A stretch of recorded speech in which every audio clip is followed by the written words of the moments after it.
Oh, shit. We're hot. Okay. What's up, everybody? How's it going? I got my homie here. Oh, we gotta switch sides. That's What up? not right. We gotta switch sides. Okay. What's up, everybody? How's it going? Okay, so check it out. We're gonna go straight from the gun. We're gonna drop it. It's gonna be hot night. I'm telling you, this guy over here has got some stuff that he's excited about. I Bro. just dropped some knowledge on him that he was like, nah, homie, nah, it ain't true. And I was like, boom, it's true. So there's some It's stuff true. that's going All on. of it. There's true. It's all true. It's all happening.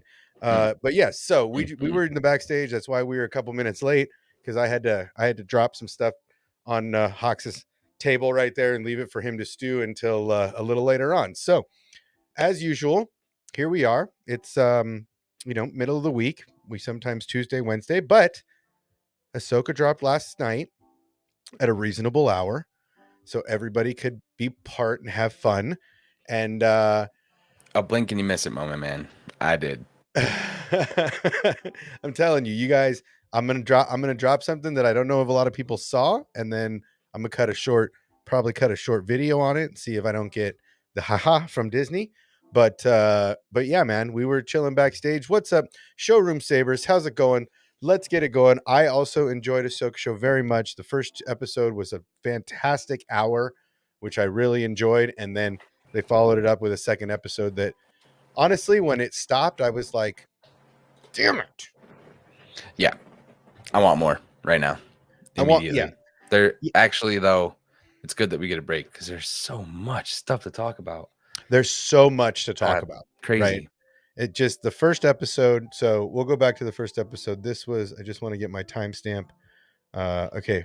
5:18. Gotcha. Okay. So yeah, there was a ton of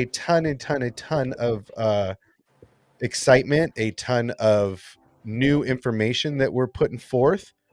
So, I mean, even just from the crawl, Making right? sure my mic was good. Yep. Yeah. Crawl right away. Even from the crawl, this is not the usual Lucasfilm crawl that we are used to seeing. This was a more upfront crawl where it didn't so much fade away from you as much as just scroll. So yeah, very much a different intro. Some people were saying a little darker than usual for the crawl. All red everything. All red.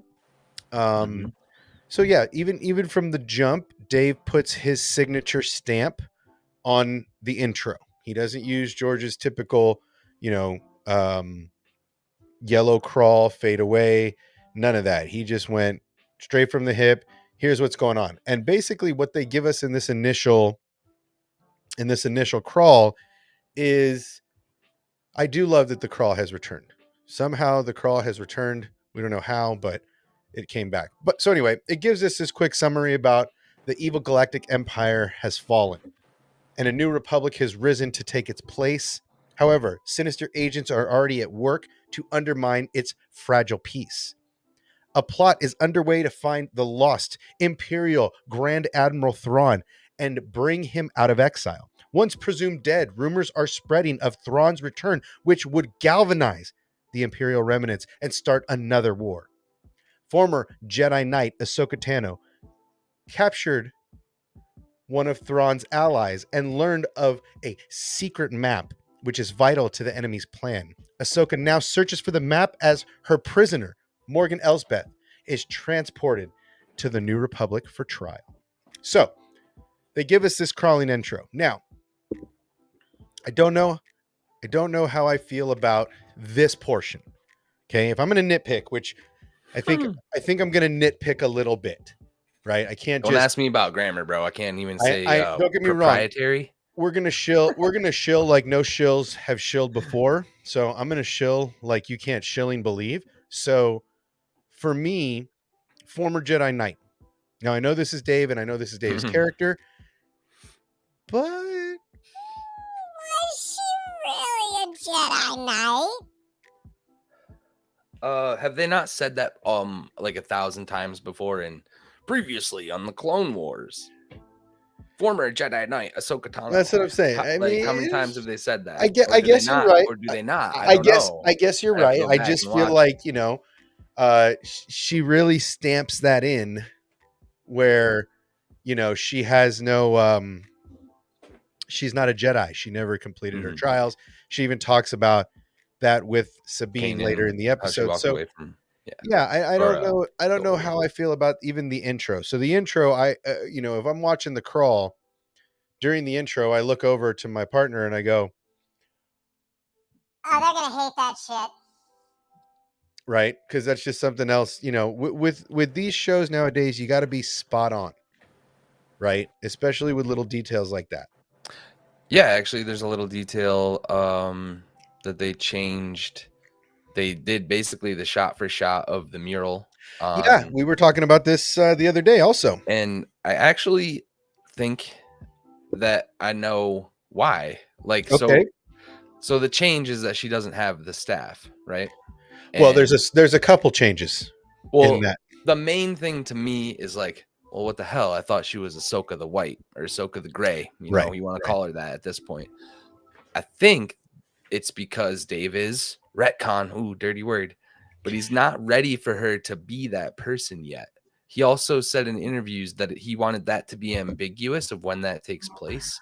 Maybe we get another mirroring of that later on, but I think he actually retconned it, and we'll see her with the staff closer to the end of her story now. Like, she is still kind of that chasing justice, but not calling herself a Jedi. Like, she definitely wants people to be treated fairly. Right. She's not really following the Force or like a Qui-Gon yet. Well, and she also remembers the sacrifice, right? So she is also much into the sacrifice. So Ezra sacrificed himself to take, himself off the board, and then for the enemy to be going to get Thrawn after Ezra put in so much work to rid the galaxy of his oppression, of his intelligence for the Empire, right? So it almost feels like that's also a big part of it. She owes it to him. This isn't, yeah. I mean, she even said the thing is, he tells these two characters. So this is why I was talking to my partner earlier also, and she's like, well, how's the reception for the show? And I said, well, there was a stream earlier today, and it's talking about what I was saying. It didn't take but a day for the AHSOKA Tano, a show of mainly women. The only dude we've seen so far is a bad guy or a droid. So I caught some of that, in the interwebs, but ultimately I feel like the acceptance of the show has been favorable so far. I think so. I haven't seen as many people not like it. Now there are pieces of this puzzle that are not perfect, like everything. I don't understand a couple of little decisions that Dave might have made. And we're going to talk about those. We're not picking apart VFX. We're not picking apart script. We're not picking apart dialogue. We're not picking apart delivery. Like, I don't see that conversation happening online where it's like, man, Shin sucks. She's dead in the water. Where's her emotion? Like, people aren't shitting on specific characters, or, I'm not seeing it. Maybe I did myself a favor and unfollowed some of those people. Well, look, I mean, so they introduce us right away. Now, what I was saying early is that, we were talking about the trailers, and we go through a lot of the trailer stuff. This New Republic vessel gets attacked by these two former Jedi. And what's interesting is, we see these two, and they board this ship, and the New Republic is so cocky.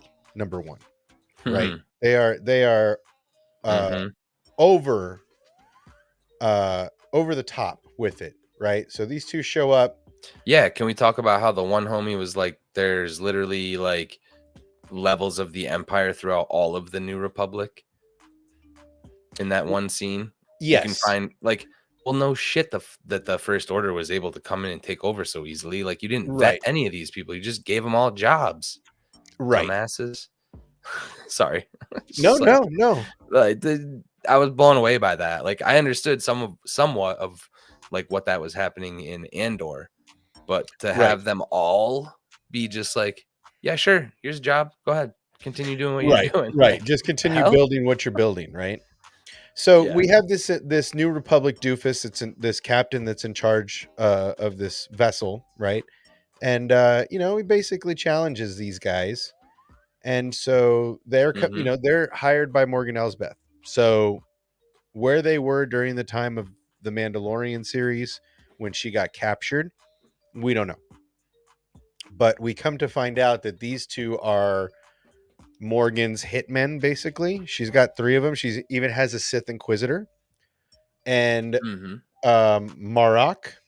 Yep. So we see a small hallway scene. We go through this whole episode, and the intro to this was fantastic, right? The whole intro to this show was great. Basically, we get a hallway scene. We get some some former Jedi cutting it up. We get Morgan Elsbeth immediately back in the mix Yep. and back in the story. So the intro for me, I really enjoyed the intro. It was a really solid way to get us to that point, right? To where okay, Agreed. Morgan's loose. And she's not being guarded by Ahsoka, which I feel is kind of interesting. If she was so important to get your hands on, wouldn't you like escort her to prison? Yeah. It's like you're saying they're cocky. The same shit happened with Moff Gideon. Right, exactly. They're Like they're that's how they're that series started. He got away too, never made it to trial. right, exactly. So it seems like the New Republic is very they're I very think they're arrogant. I think they're missing the Jedi Well, I mean, I think that's a a little large bit. part. I think that's a large part of the Republic as a whole from both sides is Mhm. that a large part of the Republic was having these peacekeepers that could float around Mhm. the galaxy solving the larger crime because the Navy, right? The New Republic Navy is not capable, right? They're just soldiers, right? So I feel Mhm. like yes, they were missing the Jedi. These guys come in and well, I mean, here's the thing. Is she as powerful, Morgan Elsbeth, as Mother Townsend? Right? I do not Right. believe so. Right? Or is her sensitivity to that planet, to that altar, what allowed her to use the magic in that moment? Sure. But it You know. doesn't seem like she has the all the gifts of the Night Sister that something like Mira had, Mhm. right? Or the head Night Sister, right? Not all of them had it's like the Force, not all of them had Mhm. it, right? And we're gonna get to that also. That's something else that kind of, Mhm. I have intrigued thoughts me. on some of her. I have thoughts on some of her stuff too. Who's I that, don't know if Morgan? yeah, if we want to just jump around through what chat's Sure. talking about Yeah, as we're yeah. going, We could talk about um, Morgan. because she's hearing voices. She's hearing Right. Thrawn, I Right. believe. And so what people are kind of speculating, some of the bigger channels have mentioned that it is her Night Sister ability to connect with him no matter where he is. She can reach out and sense him, sense his thoughts, Sure. things like that. And that's how she's able to know where he is exactly right I now. mean, very much like Savage Opress, right? Hmm. Her power was hidden was inside of him the whole time, and when he died, I'm sure that she knew. Um, so we get, Ahsoka shows up. This white temple was in all the trailers. We see her battling some droids. We get into this room. This room, The White Temple too, the statues above yes, it, they have the same hand placements as the ones down below. right. The hand placements are important. That's going to come up. We'll talk about that later. That's deep. So we get into, this room, right? And this, you know, It's a feels very freaking Jedi Zeph. Survivor It puzzle. feels very Zepho. Yes, it feels like a Jedi Hell yeah. Survivor, a Jedi Fallen Order, um, uh, uh, puzzle, right? So she solves this puzzle, Absolutely. right? She solves this puzzle, and we keep seeing this orb, right? Surrounded Hmm. by what we now know are Night Sisters. These are not Not necessarily the daughter, which a lot of people thought just by that one image on the trailer, but instead this Well, they're is definitely depictions of beings that look like Night Sisters. correct. So there are 3 of these. Again, she has to play. She has to play Inspector Gadget and find all of these altars have I to love how stand. prominently black the eyes are too. This is probably reaching, but the species that we have no idea about from Star Wars Eclipse High Republic, they had the black eyes as well. And Oh, you reaching, girl. no. Back in the day, I brought up the image of the homie with the black eyes next to the image of the Zepho, and they got the same earrings. Same earrings. Right. Mhm. So we see these orbs behind her light up. They're all in different places in each depiction, and there's 3, right? So this seems to be the common ground. We see the Trinity on the ground here in a second when everything lights up, but it seems to be threes, and that's why you mentioned the Mortis gods, because that is Yeah, a constant with that line of questioning. we were backstage talking about my big theory. That was also a theory that I was talking on Twitter with Mastertainment. So some people know him from New Rockstars.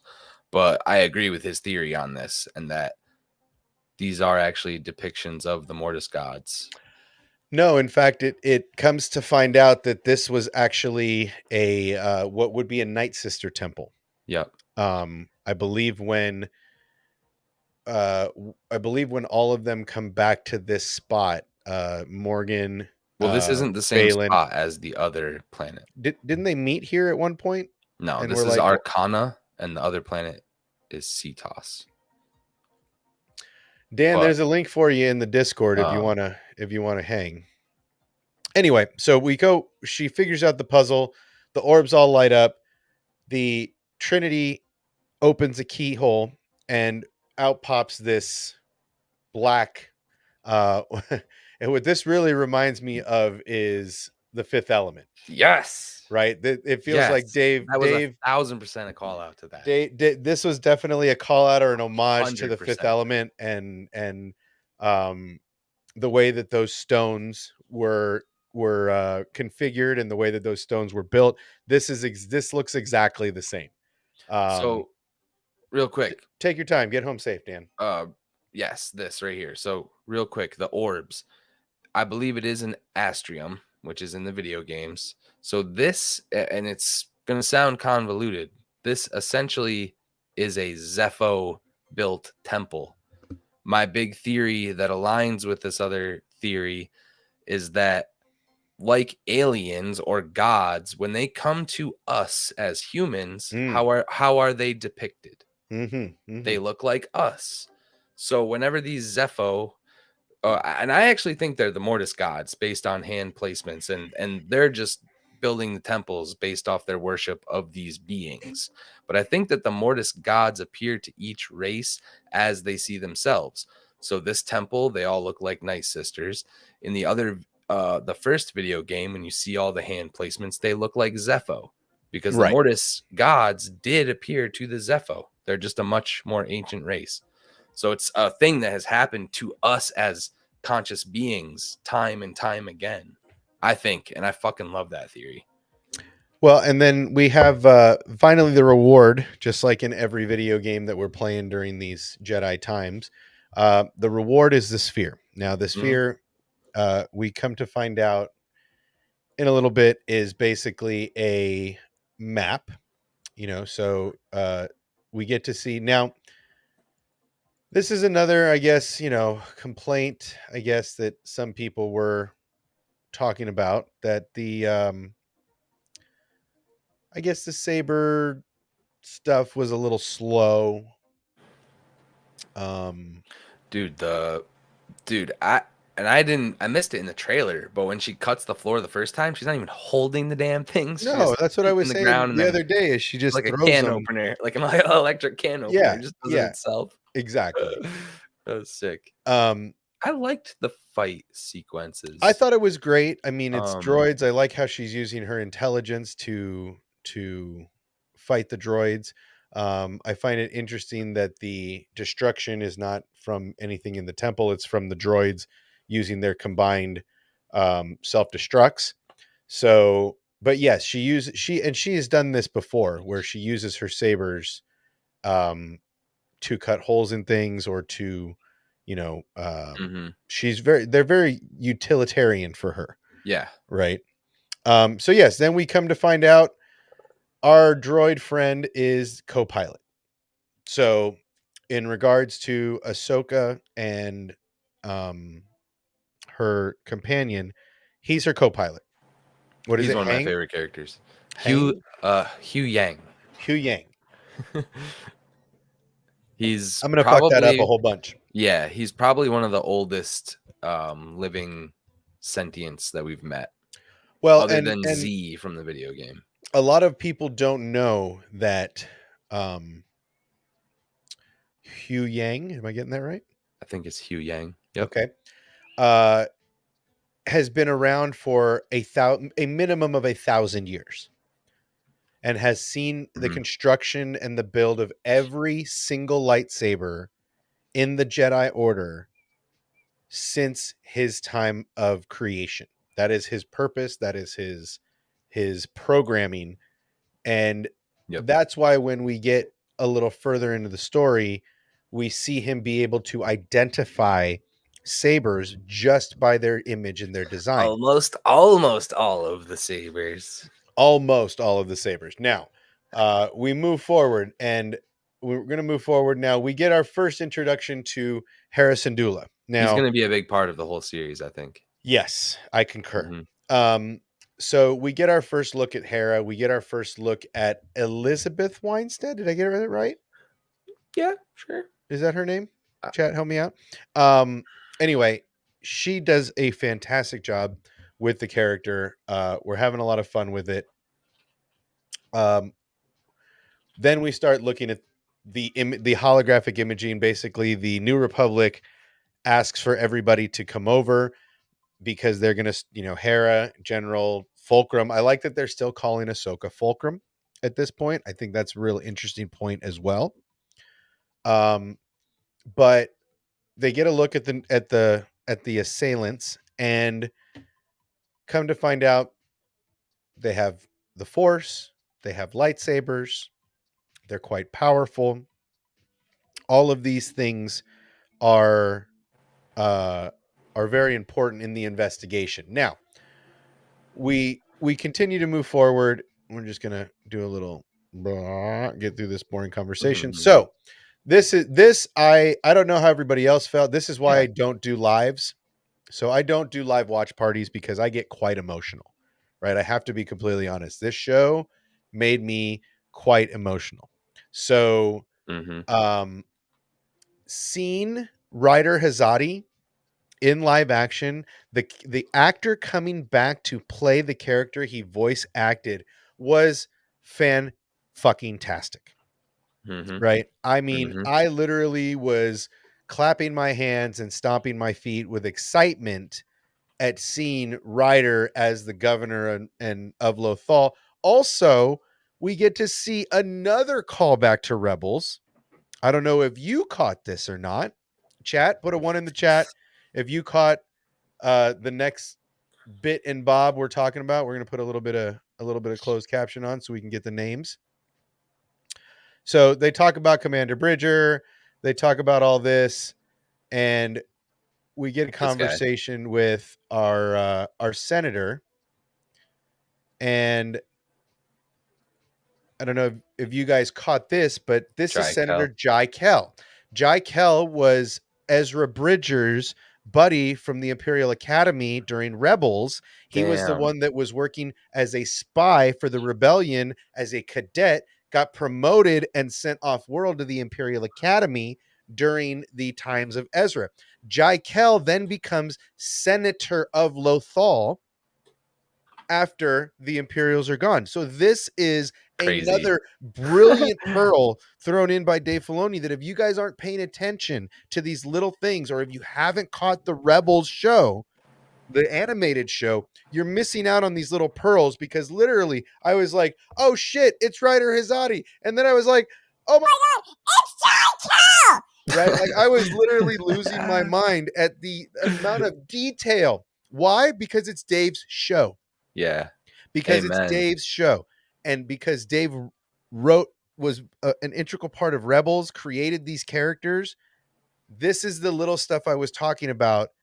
If you don't do your homework, you're missing out on all of this fun shit.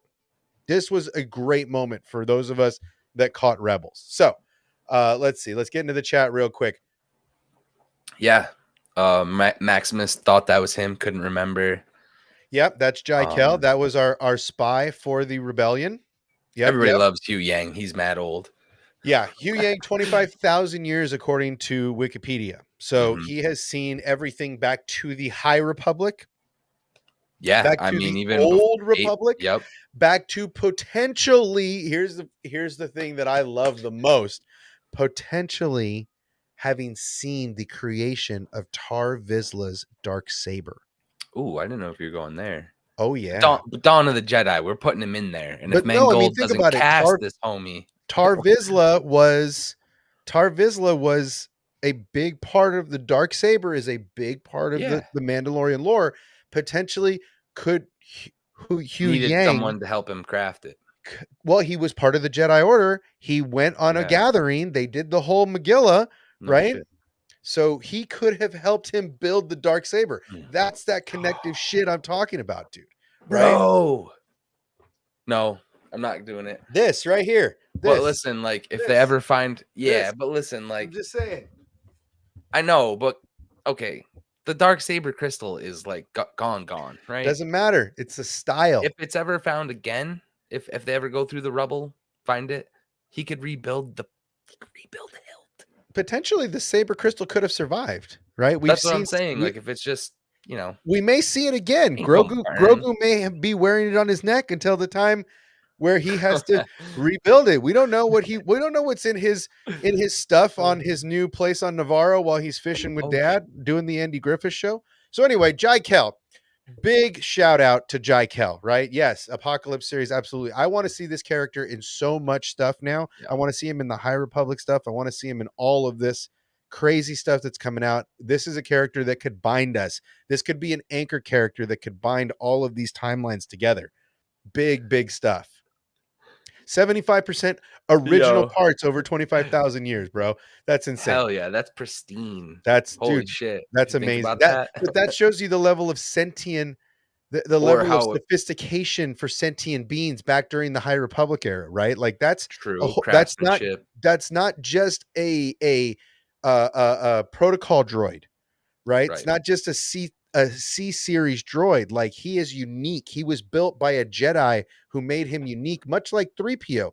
3PO is very different than most other C droids. His personality is different. His wiring is different. His programming is a little different, right? So much like that, Hugh Yang is another one of those big things, man. I love this. This could be a big tieback. So moving on. We're gonna move forward. Okay, so anyway, Sabine decides she wants no part of this thing. She's still she's still butthurt over Ezra, right? She knows he did the right thing. She knows all of that, but she still wants no part of celebrating the day her friend went missing, right? That's what I gather from this whole biker scene, right? That part, right? And then we finally get into Ezra's apartment, right? We see one of his loth cats. We always know that Ezra loved his loth cats and his loth cats loved him. And we find out also that Ezra recorded possibly individual messages for each of the Ghost crew. But more specifically, this was made for Sabine. Their relationship was very interesting during Rebels. Again, if you haven't watched Rebels, their relationship was flirty at first, young kids, but then eventually grew to almost that brother, sister, sibling, more than sibling love, so to speak. So anyway, we get into this. Ezra gives her a very heartfelt message that was very touching. Now, here is where we were talking backstage, you and I, about who built the temple, right? Yeah.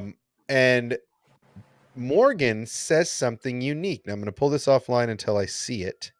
But Morgan says something unique in that I thought she says here that the Night Sisters built this white temple.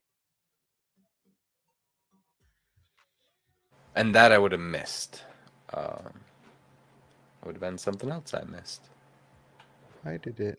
Come on, I need some subtitles, guys. Come on, what's going on? But There I we go. know that. What is this place? So, we it's an ancient temple built. There you go. That's exactly what I wanted to see.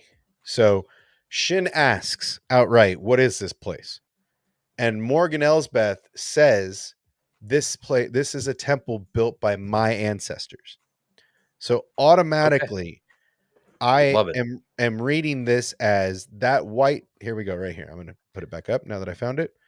This is Morgan speaking, saying an ancient temple built by my ancestors. So this is a Okay. Night Sister temple, right? That Something furthers the theory that they built it in the and like these beings they saw with the right, orb and the hands right. are freaking identical, guys. They're freaking Yes, identical. Man. yes. God So damn it, Dave Filoni, you genius. yeah, so this is Dave again. Going back to Clone Wars, right? And the Night Sisters having other outposts along the way, not just the Dathomirian base that they had established, where it seems like it was almost like Dagobah, where they got a lot of their power, right? This was maybe a shrine to them. So it's so this is what we were talking about backstage, where Yeah. I was pretty sure I heard Morgan Trying to say confirm. this isn't Night Sisters temple. Mhm. So we move on, and this is the first time we get to see Marok. Now, there are a lot of different theories. Could this be a Star Killer reference? Could this be an Inquisitor that we didn't hear about?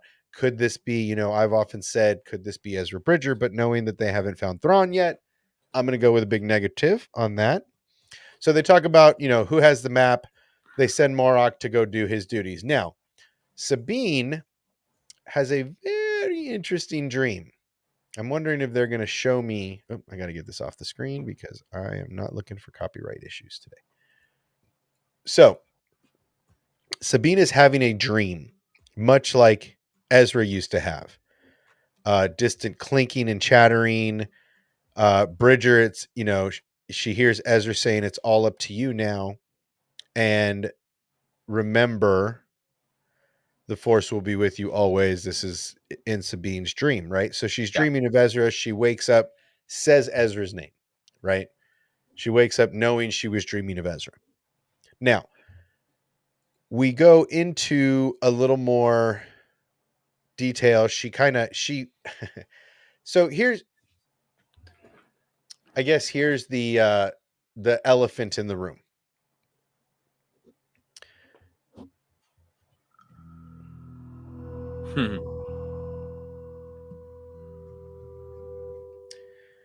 Is Sabine okay? So we hear Hu Yang talking about Sabine here in a little bit, and I just wanted to mention something here. It seems like as soon as she wakes up, she can feel Ahsoka's presence, right? Like she looks up Okay. before the alarm goes off and the ship appears and she hears the rumble of it. Okay. She wakes up and then she sees the proximity monitor going off and automatically knows right here. She's got this look on her face where she kind of knows it's Ahsoka, right? She can almost, if you will, feel it. Now, Right. this is the elephant in the room. Is Sabine Force sensitive? Now, we go through this scene where we see an almost identical scene in Rebels. Now, we're going to see it again in this episode, but we see this scene that is almost identical to Rebels except for Sabine's long hair. So, Now, Barasafi, there's an interesting one I haven't heard a lot of. Could Marok be Barasafi? That is very interesting. He's one of my biggest reaching theories. We'll get to there because it's like we'll get to Balin and we will get to Marok. We're not there yet, guys. We'll get there, I promise. But we get AHSOKA showing up. Now, we gotta switch these guys. Now, we see Sabine show up. We get this scene with the three of our the governor, AHSOKA, and Ryder Hazadi, AHSOKA, and Sabine, and Hu Yang. Now, we kind of figure out again that Sabine's not into being a hero. She doesn't want to be the poster child for everything that happened. She's just not into it.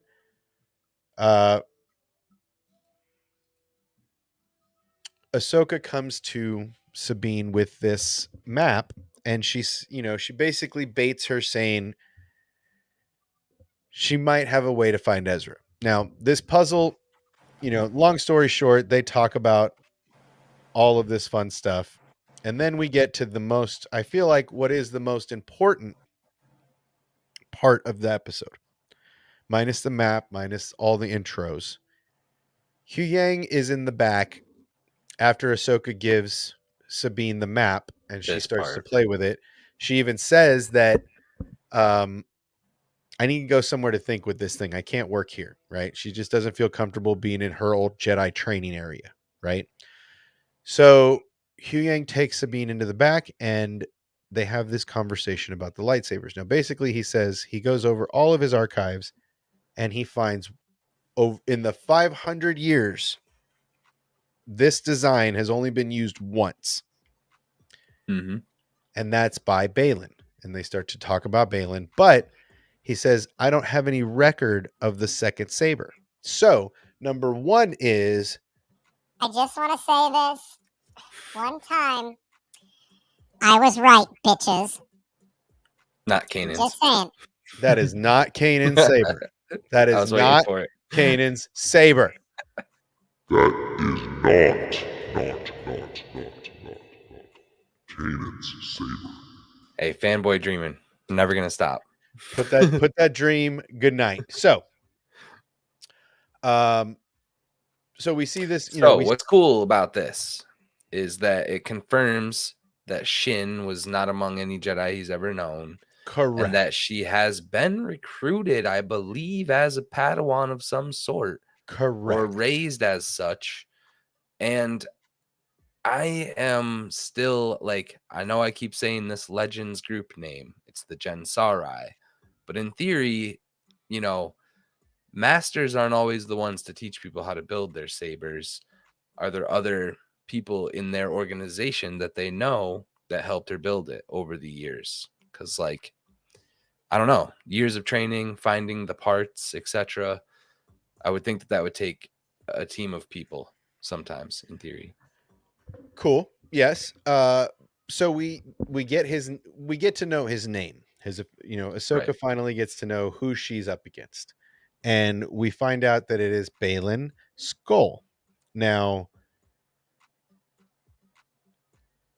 Hu Yang talks about him and how he disappeared at the end of the Clone Wars, like a great many Jedi did. But he seems to have, later in the episode, at the end of the episode here coming up, he seems to have a premonition ability, if you will. If Cal Kestis has psychometry, where he can touch an object and feel the past and get information from it, right? Balin has the ability, much like I believe I could be wrong, but like Quinlan Voss had. Quinlan Voss's ability is to touch items. Okay, so he's got psychometry. Okay, so Yoda, being the person that can see the future, Balin says the same things as Yoda. The future's clouded, so he has foresight. He's got the ability to see the future coming. Word. Maybe not in the traditional way of like a very aimed specific, but but he does seem to be able to, like, he's talking about AHSOKA, and Mhm. how, you know, how her journey is clouded, how this whole thing. So it seems like he knew what was coming with the Clone Wars and dipped, and then Yes. eventually found himself an apprentice that he basically raised. So Mhm. anyway, the rest of the episode is all about Sabine in her lab figuring out the map, right? And then we go into the conversation that Ahsoka has with Hera about leaving Anakin and about leaving Sabine, and how Sabine was Ahsoka's Padawan. We hear Balin talk about it also, how he knows that Sabine is Ahsoka's Padawan. I have no freaking idea. I'm sure we'll get there. But, you know, Sabine does figure out the key, and then she gets ambushed by some droids. Now, here's what I find interesting. As soon as she gets her ass kicked by the droids, she goes straight for her saber, right? Like, she gets her butt kicked and she starts digging around for her saber, right? Now, we don't know that it's her saber, but get to the next scene, we see what she's got, Mhm. right? Now, I can understand. Here's another thing I want to talk about here. I understand why Disney would advertise this saber as Sabine Saber, because a lot of people were upset about it. Wasn't it given to her? Well, yes, it is Ezra's saber. She has made modifications to it, right? She added a new emitter. She basically changed it up a little bit, but we get to see this awesome fight scene between Sabine and Shin. Now, Yeah. here comes the biggest complaint and the, how do I want to put this? The cow they're riding home, right? Because if they're gonna find something to complain about, this is what we're complaining about, right? Right about here, right? That's a good place. Right about there. Mhm. Right about there. Mhm. This is what everybody is complaining about. Mhm. I don't know a single person that's not complaining about this right now. Yeah. Another stab, much like Riva, much like the Grand Inquisitor, the stab. Yep. Now, Nobody likes the stabbies. would it have been more fitting to make it a slash? Yeah, why not? Take a hand. I don't even YOLO. mean take a hand. That's what people want, bro. You can't be a Jedi mean- unless you're Luke Skywalker. Let's be mean, honest. Couldn't she have taken, like, you know, who took a cut to the back and was Finn. hemmed up for a while? Finn. Yeah. Couldn't we get another Finn cut, right? Something Yeah. nice and deep that you Uh-huh. know, that's gonna mess her up for a little while. Yes. So Stanley's yes. Okay. So Yeah. yes, Yeah, guys, Stanley. logic. Do you remember logic? This is a big part of it. Now, Qui-Gon Jinn not only got stabbed in the stomach, in the general heart area, let's say, vital organs area, but he also had to lay there and die slowly. And you know what? Because Obi-Wan, Obi-Wan had he to wasn't that guy, pal. finish Maul, and that fight took a little longer, so he didn't have access to emergency medical services. 911 couldn't reach Qui-Gon fast enough, okay? But Sabine had No a life med pack on her immediately, okay? So yes, that is slash, I think a slash like you know, Anakin got cut across the face by Asajj Ventress. Why, you know, it could have been something like that, right? She's got two stomachs. Oh, there you are. I knew you were there. I know you're not completely happy. I understand that the stab was tough for a lot of people. I'm with you. I didn't not necessarily the best, but you know, again, she got medical help right away, right? Like within seconds of being stabbed. So yeah, so she, again, I love all the lighting and the choreography of this fight. I heard you no, I know say you are my people were guy. saying that it was slow choreography, but it felt like I was more in the fight. It felt more real. See, there you go. Again, I have been waiting for the Awoka Tano stuff to come out because this is a heavily female driven vessel I of a haven't heard show. that one yet, but I haven't heard this either. I have heard the complaints about the lightsabers, the Black Series statues, labeling, the stuff in the Disney archives being labeled as Sabine's lightsaber, Sabine Wren's lightsaber. Yeah. And I get it because look, if you look at the hilt is a little different. She kind of refined a couple things over the course that she's been tinkering with it. So it is what it is.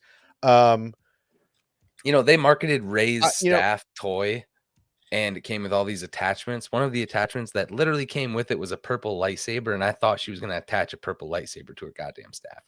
I was hoping it was going to be a double bladed. Like I was hoping it was going to be two different color bladed, but kind of like Rev. But yeah, I didn't mind that she got stabbed either. Yeah, I think it's better if fans assume the name of the item is what you want to call the item. I don't think to the character in the moment that the name of it is important. Well, and the fight, look, the fight was meant to be this fight was meant to be very much like Luke and Vader, Empire Strikes Back. Luke is sloppy. Vader is precise. Vader doesn't even use his lightsaber half the time, right? He's just pushing him around, throwing things at him. He's toying with him. Shin is toying with her. This fight was absolutely a seasoned lightsaber force user, not toying with its food. And on top of that, look, Sabine, okay, Hugh Yang says it, I believe in maybe one of the earlier scenes, maybe. Oh no, it's later. It's in the next episode. He basically says she has the lowest force metachlorine count and force ability of any Padawan he has ever seen in his 25,000 years of being around Padawans. Yeah, dude, we'll get there. God so, damn. Sabine, dude, you were so involved in the excitement of it. I was trying to watch both of these episodes last night with my twins. Yeah. So let's start there. I'm agreeing because you missed the biggest part of this whole. There's two things you missed that are huge. I love Hugh Yang. God dang. So anyway, yeah, I feel like this was this was very much Vader toying with his. Let's see, the stabbing was a joke. The only part I didn't like. Right, I would have preferred it to have been a slash. Right, slash her back, slash her face up a little bit, let her know who's boss. Do a little bit of Anakin on that. Yeah, shouldn't totally let her live for sure. I want to talk about this because I got some issues with Miss Tano right now. The liability that this woman has taking on a Padawan who is not force sensitive. Yes. And training them in the abilities to use a weapon that she would potentially confront someone else who is force sensitive. Well, and this is what I want to get to. What the hell moment for me, dude. This is what I want to get to. I'm glad you brought that up because that's my biggest WTF. Okay, in her defense. Oh shit. Hold on. We got to turn off the music. We got to get ready. Yeah, let me ask this man again. Ready? Real quick. Dan, you got some good timing because I'm proposing like a hot take. Okay. I got liability issues with Miss AHSOKA Tano training someone who she may or may not know is not force sensitive, using a weapon that she would potentially defend herself against someone who is force sensitive. I have problems with that. Okay, now my rebuttal before let Dan think on his. My rebuttal to your statement is this. Sabine, for what I feel like Sabine right now at this moment is what I would call her weakest moment, right? She is a Mandalorian. She is not a Jedi. She is not a Force user. Her armor and her van braces are abilities to counter the abilities of Jedi, right? We saw it when she fought with the Darksaber. We saw it when she was toying with Kanan and Ezra. The Mandalorian technology was used as a counter to the Jedi's Force ability. So number one, look at the way she's dressed. Yeah. Right? She is not ready for battle. She didn't expect Birthday suit. a Force user to show up. She didn't expect a Jedi to show up, right? So Mhm. she pulls out her saber like, bitch, what? And then she's like, oh, She ignites hers too. Oh, shit. She's got a lightsaber. You think she's got the Force? Damn it, I didn't put... My armor was right there, and I didn't put it on. Yeah. right? You know that's what's going through her head, Oh, right? yeah. Like right here. Here, I'm gonna fast forward. She's it to where- wishing that she had that. like, yeah, dude. You know she was wishing she had her like right here, bro. And she turns it on. Boom. She's like, bitch, what? And then Shin's like, oh, dang. Mhm. You got a little bit of lightsaber action too, huh? Oh man, right here. She's like, oh damn. It's this moment right here. She knows. She done fucked up. Right? That's the moment. She Mhm. doesn't know she fucked up. Mhm. Right? So Dan, how do you feel about the stabbing? All right, boom. So just the stabbing itself, or the We're gonna start with the stabbing. How do you feel about the stabbing? I mean, we all seen it. Reva, Maul, Qui-Gon, like folk that have been Qui-Gon. He knows his role, in that he was meant to teach the Force spirit jank. That's why he gave up the will to live, so he could teach that to others. Reva and Maul adapted to their hatred. Sabine, I feel like that whole shindig, that was just more of a gentle tap than a lethal. Even though there was a point in time where lightsabers were meant to one hit and you're done. But I think now But with were this they whole, really? I mean, were Well- they really ever one hit and you're done? Like the only reason that we ever have this delusion that lightsabers are one and dones is because of the Obi-Wan sacrifice, right? That's what Vader swashing across the dome, he's done, he's dead. That's Bro. where everybody gets that automatic one slice and you're done skis, right? So well, Obi-Wan was transcending in that moment. but that's what I'm anyway. saying. But that's where that image of a lightsaber kills you with one swipe. Mm. That's where that delusion comes from. Luke hits Vader in the shoulder, bounces off his armor, right? Luke loses a mitt, right? Anakin loses a hand, right? Shin takes it straight up the back, right? I mean, there We're are gonna just ignore how he said shin dig. Finn. How- Shin no, dig. how Dan came in and said this whole shin dig. You get it? Because Shin stabbed her. Jesus. That shit went Oh! over everybody's everybody's head. head. But That you know what I was mean? even Like intentional. Wake this is up, not- chat. Wake up, bro. But even in the Clone Wars, you see a lot of people taking shots and not dying, right? It's not necessarily a death sentence to take a lightsaber, right? We see it more in modern Star Wars, maybe, but a stabbing does not indicate death. Am I wrong? I was gonna let Scott. I'm just watching chat react to how like everybody missed that shit, dude. Everybody missed that shit. It's all right, chat. Wait till the end of the episode or wait till the beginning of the next got some episode. I got I'm- some sweating to do, so when are we I'm getting some- to that? I'm some no, mind hole blowing. Okay, so enough. we end the episode. We basically end the episode with Sabine Episode on 2's on that. with Sabine on her ass getting got, and then the episode ends in a beautiful way. I hope the rest of the episodes that have him in it end similar. I like it when studios pay homage to people that are gone. So yeah, deep dude, get it. All right, so episode 1. I mean, you guys are both here now. We can take a beat and what are our thoughts on episode 1? Is everybody happy? Are you guys? I mean, chat. Amazing. Feel free. One's for one's for happies, two's for unhappies. What are we? I'm feeling? on that Zepho. Like he just got here. We gotta talk about Zepho. So Yeah, like, he know what episode going on. 1. We are gonna get. Well, let's talk about it because that's basically yeah, that was what episode 1. That was episode 1. Mm-hmm. So Right. Dan, they confirmed. Elsbeth confirmed that the Night Sisters built that temple. Right. There's a theory out there that the 3 that we see on the wall, or I share this theory with Mastertainment from New Rockstars. It's a depiction of the Zepho, but as they appear to the Night Sisters. In So the what old he's video saying is game, the first game, we see the Zepho on the wall. The hands are the same way. That is the Mortis gods as they appear to the Zepho. So I what think he's it's saying is all- it's the wills, if you will, or the mortis gods, whichever you want, however you want to swing it.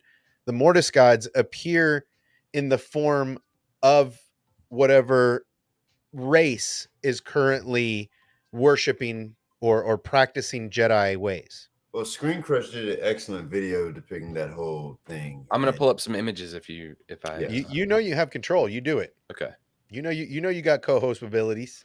Yeah, because everybody's talking about it, and I think it's pretty accurate. Yep, that's it. So this is from Fallen Order, and I believe that this is the Mortis gods. This god right here has the two hands over under like Oh this. wow.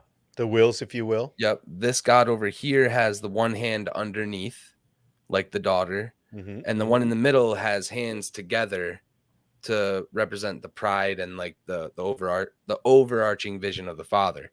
Q-Bello, they've been their own people for too long. Bring them in. All right. Then they're gonna go right into the next image of, and I'll see if I can't really get rid of this bar, but you see it clear right here, the center one, same over under of the hands. One of them right here is the hand behind it, and the other hand is below it.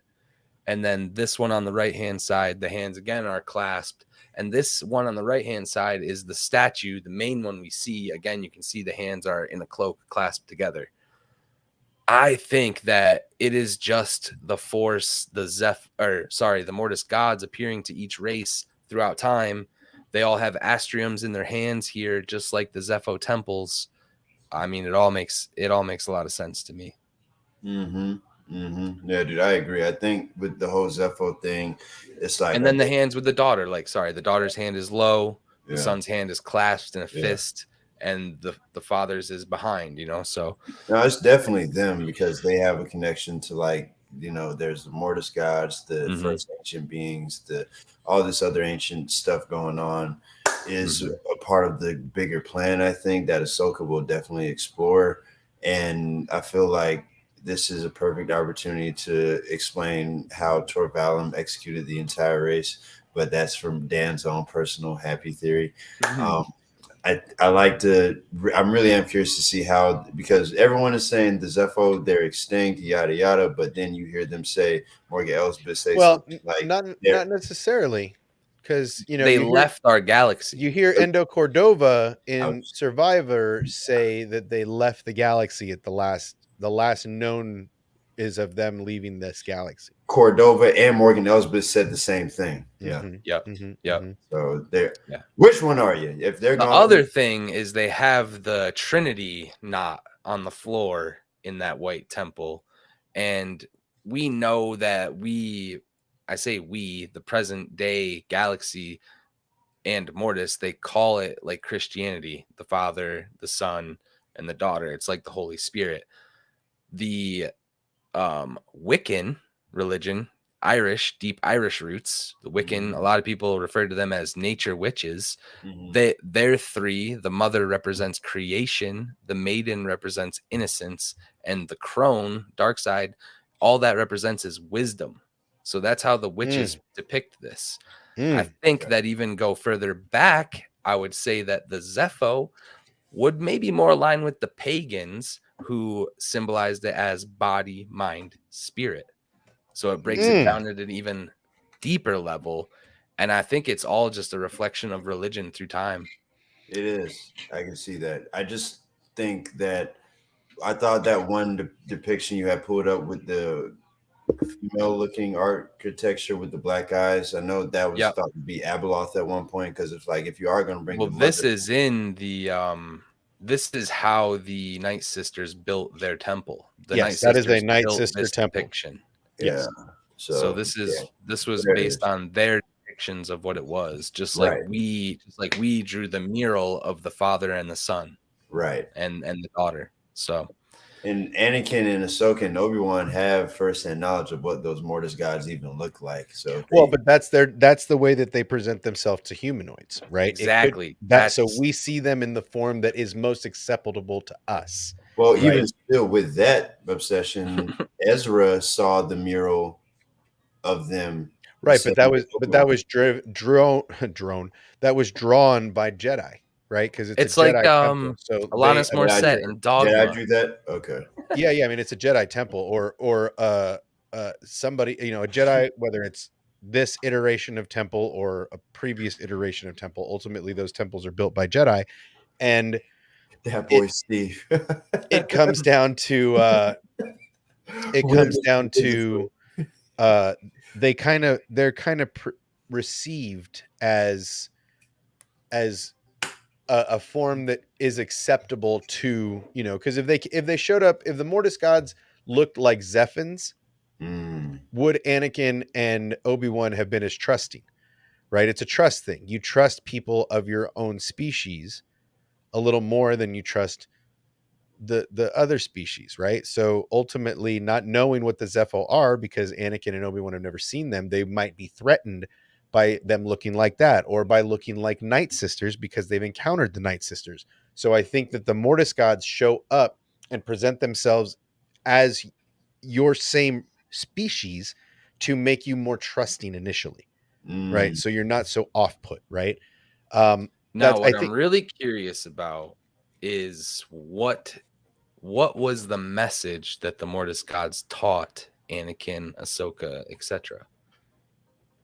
Like, what was the ultimate message that came out of that sequence in that arc? Because is it the same teachings that they were saying to the Night Sisters?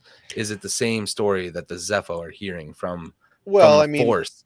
Maybe Is they Mortis the will of the Force? Like, maybe they were Anakin teaching everybody their specific role in the galaxy.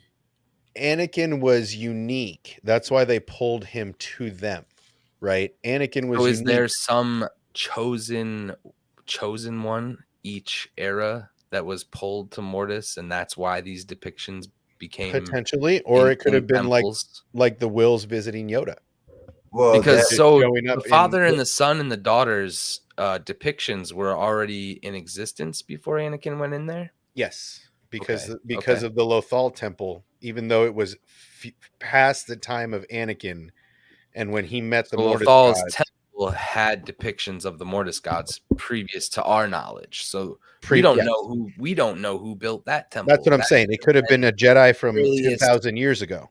or if you think about it, High Republic ended, right? No Jedi there. The resurgence of the Jedi that we know on Coruscant could have built these temples and these depictions. For Like, sure, for sure, right? not And that's sure, just not it. sure. So well, the there's a lot. father could have, by that logic, the father could have been tracing anyone to take his place because that's Correct. Right. what he wanted Anakin to do. And I mean, the one guy being drawn as a Utapawan, basically. So Mhm. whenever that race came about, Yep, yeah, dude, it Good. was deep. And I need more. I need it. I Like, think we're gonna get it, dude. We're going to another galaxy. I think it's gonna be very similar to like Koba Abyss type thing they did in the game, but now we're actually traveling essentially a hyperspace route that we found because of Purgle. and Like, that's we as people wouldn't if know the, about this path to Peridia. right. And if those kids in the skeleton crew get stuck there, I think that might be our other exploration there too, if they go there as well. Dude, yeah. Because Morgan Elsbeth herself says fairy tales based on truth. Right. And Yep. what we've heard Ahsoka Tano say legends are based on that too. So It's we know what they're doing. They're pulling all this stuff from there. I'm curious about how we hitch a ride with the Purgle, because we know the enemy's using hyperspace to get there. right. We don't have the hyperspace drives they're building. I'm really curious how we get there. We as in Ahsoka, Sabine, the good guys, basically. Isn't it that Son of Ion thing that Morgan The Eye talked of Sion, yes. about? Yeah. So and this is Stop it right another. now. You stop it right now. We're not there yet. You guys Yeah. stop getting ahead of yourselves. Okay, cool. Pause. Keep You guys going. Now, pause. let's start episode 2 for everybody. Well, I was just You guys queuing got that your up drinks, while I you let got you your guys go. popcorn. I let you Let's guys go baby. while I queued it up. Okay. Are you sweating yet? You're gonna be sweating right now when I drop some bombs. All Talk right. about it. Let's So go. we get into the next episode. Next episode gives us Sabine Wren in the hospital, laid up from her recent stabbing on Lothal. So, The shindig, if you The will. shindig, if you will, and that's what we're going to call it from now on. Literally. The shin. So Sabine is recovering from the shindig, and she's talking to Ahsoka and Hyang, and they're talking. They basically, she gives them the 411 on. She opened the map. The droids got it. Ahsoka's pissed. End of story. Right. That's the end of that whole line of questioning. Then we get to I'm going to turn the closed captions off because I don't want this closed caption spoiling my bomb dropping. So, what is the name of this planet? Hawks, educate us very quickly. This is Cetos. Cetos. And it is not a known planet. Did you know there's this thing called like the Star Wars Atlas something? I can get people the link. But it is a compendium of all the planets. And it's a list of the star map. You know how the star map has like A through whatever down one side and 1 through 19. There's a list online where so I did keyword search. This planet doesn't come up, and neither does Arcana. So they're 2 planets we don't know about. Excellent. And they're not mapped. Excellent. So we come to this planet with Baylan and Shin. And this, in the intro, there is something unique. Now, we talk about we're talking about the Purgle. So the Stanleys mentions Ezra used the Force to get the Purgle to take the 7th Fleet away, so Ahsoka should be able to do the same thing. Now, is that necessarily true? One of Ezra's special abilities, just like we've been talking about, all Jedi, whether it's our boy Mace Windu, that bus driving bitch who's got what does he have? He's got that shockwave. He's got that Shatterpoint shit, right? Splatterpoint. So that bus driving bitch has got Shatterpoint. So that's his unique gift. Every Jedi has a very unique gift.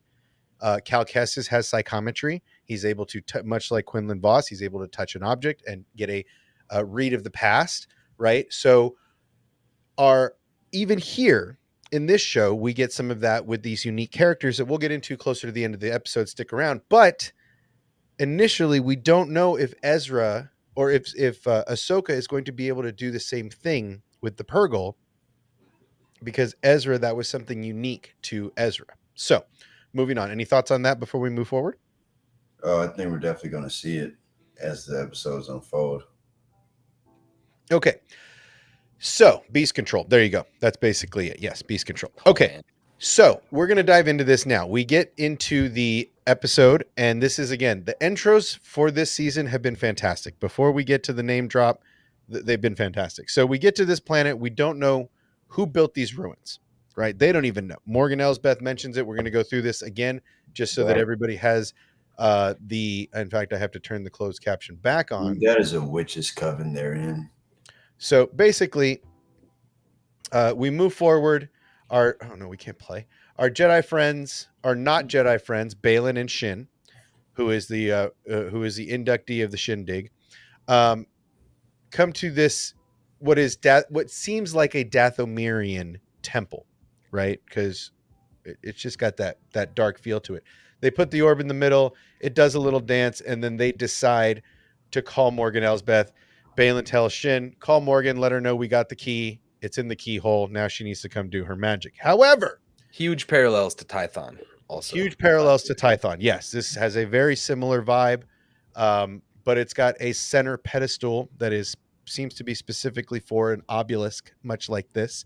But did anybody else catch the giant elephant in the room, whale in the room? Bet they didn't.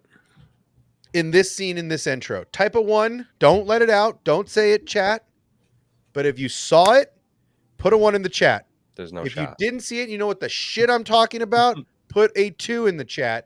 And 3 is obsessions. You're full of shit. We didn't see nothing. There's nothing to see here. Those are the 3. 1, 2, 3. Go ahead. We're going to give you a second now. Did either of you? I had to show this to Scotty backstage. He did. Scotty was Dowdy McDowderson. What about you, Dan? I saw it. Now on the first go watch, I had to rewatch it. Okay, I saw it on the first go. I'm just saying it out loud. I saw it on the first go. That's right. That's right. I said it. I saw it the first time. God damn it. Yo, Stanley's, just wait. Oh, I'm hyped that the Stanleys didn't see it. All right, let's see. We got 66. No, Scotty didn't see it to begin with. We got a smiley face from Maximus. He's got the cheese face.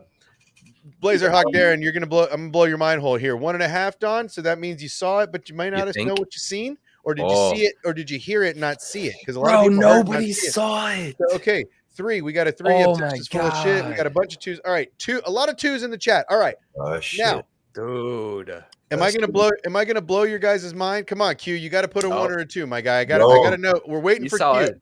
We're It waiting looks for like he Q. says you It saw looks it. like you saw it. You get a 1. You got a 1. Okay, Broff. Okay, listen, Broff.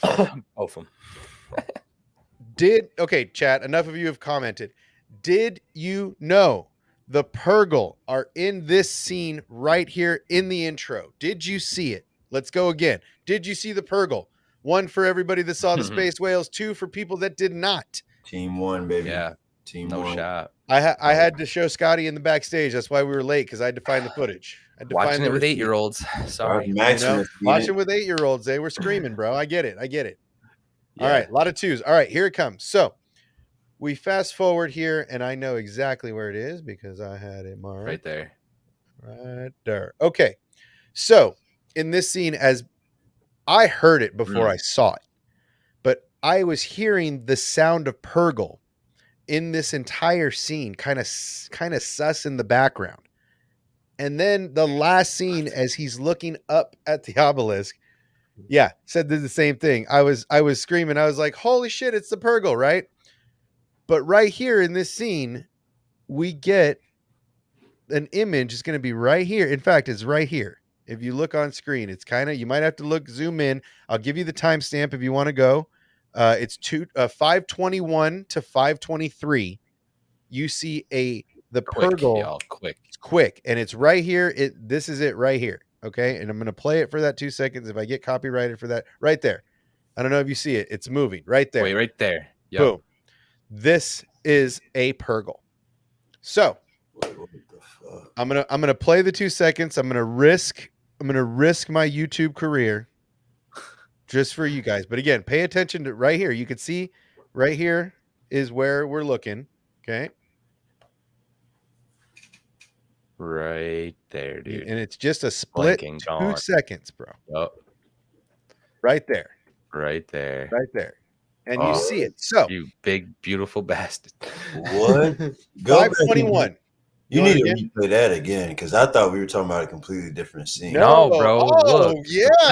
Put your mouse. Put your mouse on the nose. Okay, after right you here. move Right it. here. You're looking right here. It's right there. You can see it right now. And it's going to take a trajectory this way while it's panning up. Okay. Okay. While tilting up. You don't pan up. I'm looking. Tilting up. Okay, ready? Here we go. Boom. Oh wow. I know, Yeah. right. Woo. Wow. It's so good, right? You Let's can, and if you really watch, if you zoom in, you can see right there. Coming the right outline through. of the tentacles in the last millisecond. Yeah, it's there. Okay, so not only do we know that this planet in particular and this altar in particular has the ability to show you the star map, not only that, we're gonna go forward a little more now that Morgan's here. So we go back to Lothal. AHSOKA finds a droid. They find a head. They find out where they're going. They play this fun game. But then we get back to this. Morgan Elsbeth shows up, and she uses, this is what we were talking about in the trailers. A lot of people were not on board with her having this Night Sister power. I didn't think she had it. She does. So, yeah. Clearly. we see Morgan Elsbeth using her Night Sister's ability on this particular altar. Now, she does mention, again, Shin being the inquisitive young lady she is, she asks, who built this place? And all they have to say is, I'm going to put the closed captions back on, and I'm going to find it off screen. But basically, she says, we don't know who built this place. This place was here. Ancient. She says ancient race from a distant galaxy. Something like that. Something along those lines. Yes. Very vague. So again, the star map opens, right? We see this star map open and this giant galaxy shows up. And she mentions, this is our galaxy. This little part right here that you're seeing around us, this is our galaxy. but there are other galaxies. You guys have no idea what's really going on out there, right? Mm-hmm. So, I mean, the Rakatan, you know, we've seen already Andor mention the Rakata, Mm-hmm. right? So we get, you know, again, get the big star map up.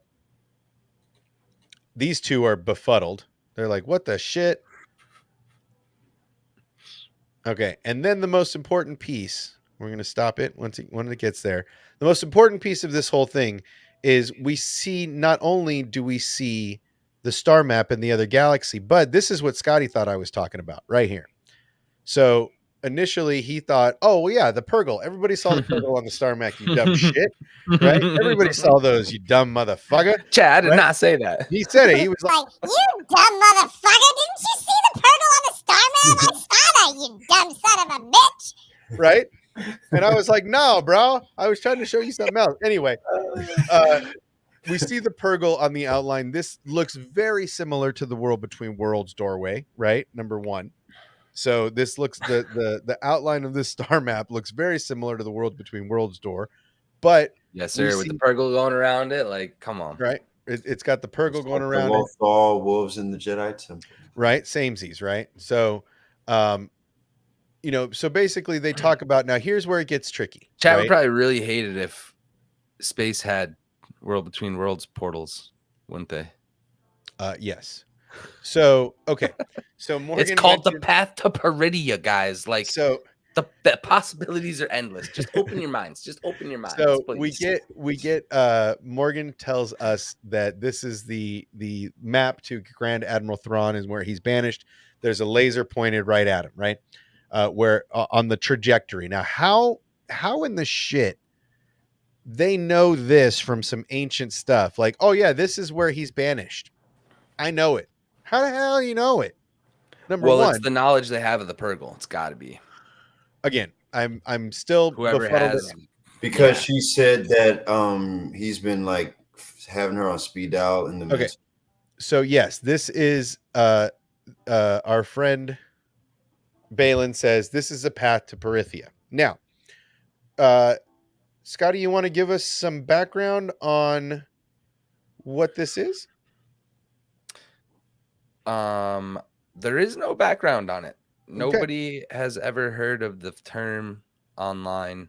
Balin knows younglings that told stories of this place. I think basically it's a hyperspace lane that we found because of Purgle. I think it's probably the only one of its kind. Yes, the Purgle can blip around our known galaxy, but when they do this migration, I think the migration's important. Okay. So And it has to the kind of- Rakatan, actually the Kyber crystal that he gave Cassian was a Rakatan Kyber crystal is what he mentions. And also it seems like Luthen's ship is also powered by a Rakatan Kyber crystal. That's why he has lightsaber. Also, the Eye of Sion is just engines being attached to it. We're going to get there. We're going to get there. We're going to get it. Yeah, go ahead. We're almost there. We're almost there. Okay. So the path to Perithia, right? So this is he mentions also that this is a story told by Jedi younglings. Fairy tale. This is a fairy tale, so to speak, right? And Morgan says, you know, some call it that, is what she says. The children fairy of the Jedi tales Temple based on call truth. it that. Old stories, fairy tales, right? And then Morgan Elsbeth says tales which are based on truth. Now, this is a big part of why I think Scotty is a little more excited than most of us, because you, having followed the High Republic, kind of have a little more insight onto what are the fairy tales these Jedi are referring to, right? Yeah, in theory, because again, like the High Republic gets sweaty. Talk about it. It's gonna get sweaty. I'll get sweaty right now. Bear with me. I'll pull something up. No, yeah. That's why I stopped right here, because fairy tales are based on truth. He's talking about the path to Perithia, which is obviously another galaxy where I'm gonna try to not ramble too much about it, but in the first book of the High Republic, the big reveal is that the Senteca clan have a algorithm that allows them to basically see hyperspace. They were able to splice it and see all these paths. So there is old tech that allows people to go pretty much wherever they want. I think it is hilarious that one of these ships, and the sweaties will know this ship is an MPO 1400 model star cruiser, also known as the Halcyon. Oh, Oh, shit! hang on. The reason I bring it up is because another model of that ship. Oh man, you about to piss off everybody. No. The haters gonna get mad. Shit. So You trying to start. Didn't Smoking the Bear tell you don't start forest fires? God damn it. no, but it could all honestly connect, and it's because of the Santecas. A Santeca owns one of these starships, the exact same class, and she named it the Purgle Dream. Oh. The Santecas are treasure hunters, they are miners, they are gifted this algorithm because one of their own has an ability that was given to them. They don't know how, but they're people that will know how to plot these hyperspace lanes. I'm very curious if, like, we can't get there with the Purgle. Maybe we reach out to a Santeca. Maybe we get a cameo from anybody named Santeca, dude. Maybe they call Ray. Oh wait, Ray's not born yet. Because Maybe these are they call unknown Leia and be like, hyperspace "Yo, lanes. Leia, can we borrow the marriage vessel to go on this great adventure?" And we see the Halcyon in live action, bro. You are trying to burn down this franchise. You stop it right now. These just think people the will naming burn is this funny. fucking place to the ground. I think the naming is funny, and the fact that, like, we're going into unknown space. We're going into areas that we can't travel, but people used to be able to do this stuff before. And I really think the High Republic was like, the High Republic was way higher than any of us ever expected it to be, tech-wise. This is an ongoing subject of debate in its own right. They're talking about a season 2 of Kenobi, and this is supposed to be a limited series, but if it gets a high enough reception, I could see Dave doing more. All of this is leading to the Mando movie. Basically, this is all stuff Thrawn has to show up in order to take on, whether it's Snoke, whether it's Leia and the New Republic, or he gathers forces to go into the Great Beyond. He has to show up at some point to start that arc that gets us further along the way. So these are subject of conversations that are not yet outright. It's supposed to be just one, but who knows where we go if it's received that well. The Halcyon, I mean, the live action Love Boat could be a way that the fandom will burn this show to the ground if you bring the Halcyon into it. I'm telling you right now. This fandom will and the lose only their reason I bring that goddamn ship mind. up, the only reason I bring the ship up because I think it's funny that a Santeca owns the same class of that ship. Yes, love it. The Chandrilla Starline, or the fleet that pretty much makes these, was also at one point attacked by the Nile back in the day. So this is an older charter. Like, they've been making ships for a long ass time. They help people travel the outer rim areas and that part of space that's like not that known. I don't know, man. Like, where I'm at with it is, like, we know how the bad guys are trying to get there. I don't know how the good guys are going to get there. There's got to be something that helps them. I think it'll be a big MacGuffin, hopefully similar to what they're building, this Stargate, if you will. Oh, don't get me started. Anyway, let's go into that, because so back to us. Yeah. Morgan is talking to Balin about is she certain that this is the path to Perythia? Is she certain that this is an actual thing? And she says basically she hears a mysterious voice calling Morgan with undistinguishable whispering. That is supposed to be Thrawn, is from what we are being told right now. She says, after this, she mentions Thrawn calls to me, and then this is the way that he calls across time and space. Now, this is something that got Scotty's extra sweaty going, because he mentioned time and space, and he's like, that is some shit. That is a unique choice of words. Mm-hmm. but it could, again, this is Mhm. across time and space. So I'm very curious if this is going to have that world between worlds access point potentially. It's a Thrawn variant confirmed. Thrawn variant. Yep. Multiverse, get out of here. So anyway, so Morgan closes the map, says they have work to do, talk about Marok accomplishing a mission, and we find out later what this mission is. Morgan does some more chitter chatter, and then we get to the shipyard. Now, we get to see for the first time in live action, we get to see the Phantom 2, which is a separatist ship that they found during their journeys after they lost the original Phantom and adopted it to what it is. Now, the best part of this, yes, we get to see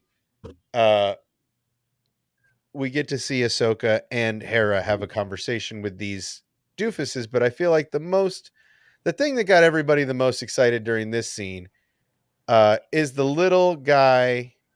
Where are you, Choppy? Where are you, Choppy? Oh, come on. Where's Choppa? He'll There show you go. up. You got him right there in the corner, top corner. This is one of the things I got most excited about during this scene is getting to see Chopper. So basically this Bro, becomes and she's like, did you look under the thing? And he goes, no. Oh, after he finds it. Right, I love right. that Again, you can really understand him. It's Dave so- Filoni has really evolved the voice of this character to Yeah. be very understandable to our naked Did you ear. touch my stuff? In the first couple of seasons, you really couldn't hear what he was saying. But then you fast forward through the seasons a little bit. By season 4, you hear every word that Dave Filoni is saying through Chopper. It is brilliant, a brilliant storytelling. Anyway, we go through this whole episode, and basically The Groot method. If you listen to him long enough, you know. you basically do Groot or who was it, Beaker. You could start to understand Oh, Beaker a shit, little Beaker. bit if right. Okay, so anyway, we get Hera and Ahsoka investigating the droid. This is Morgan Elsbeth droid and where it came from, Corellia, if I'm not mistaken. Is this Corellia?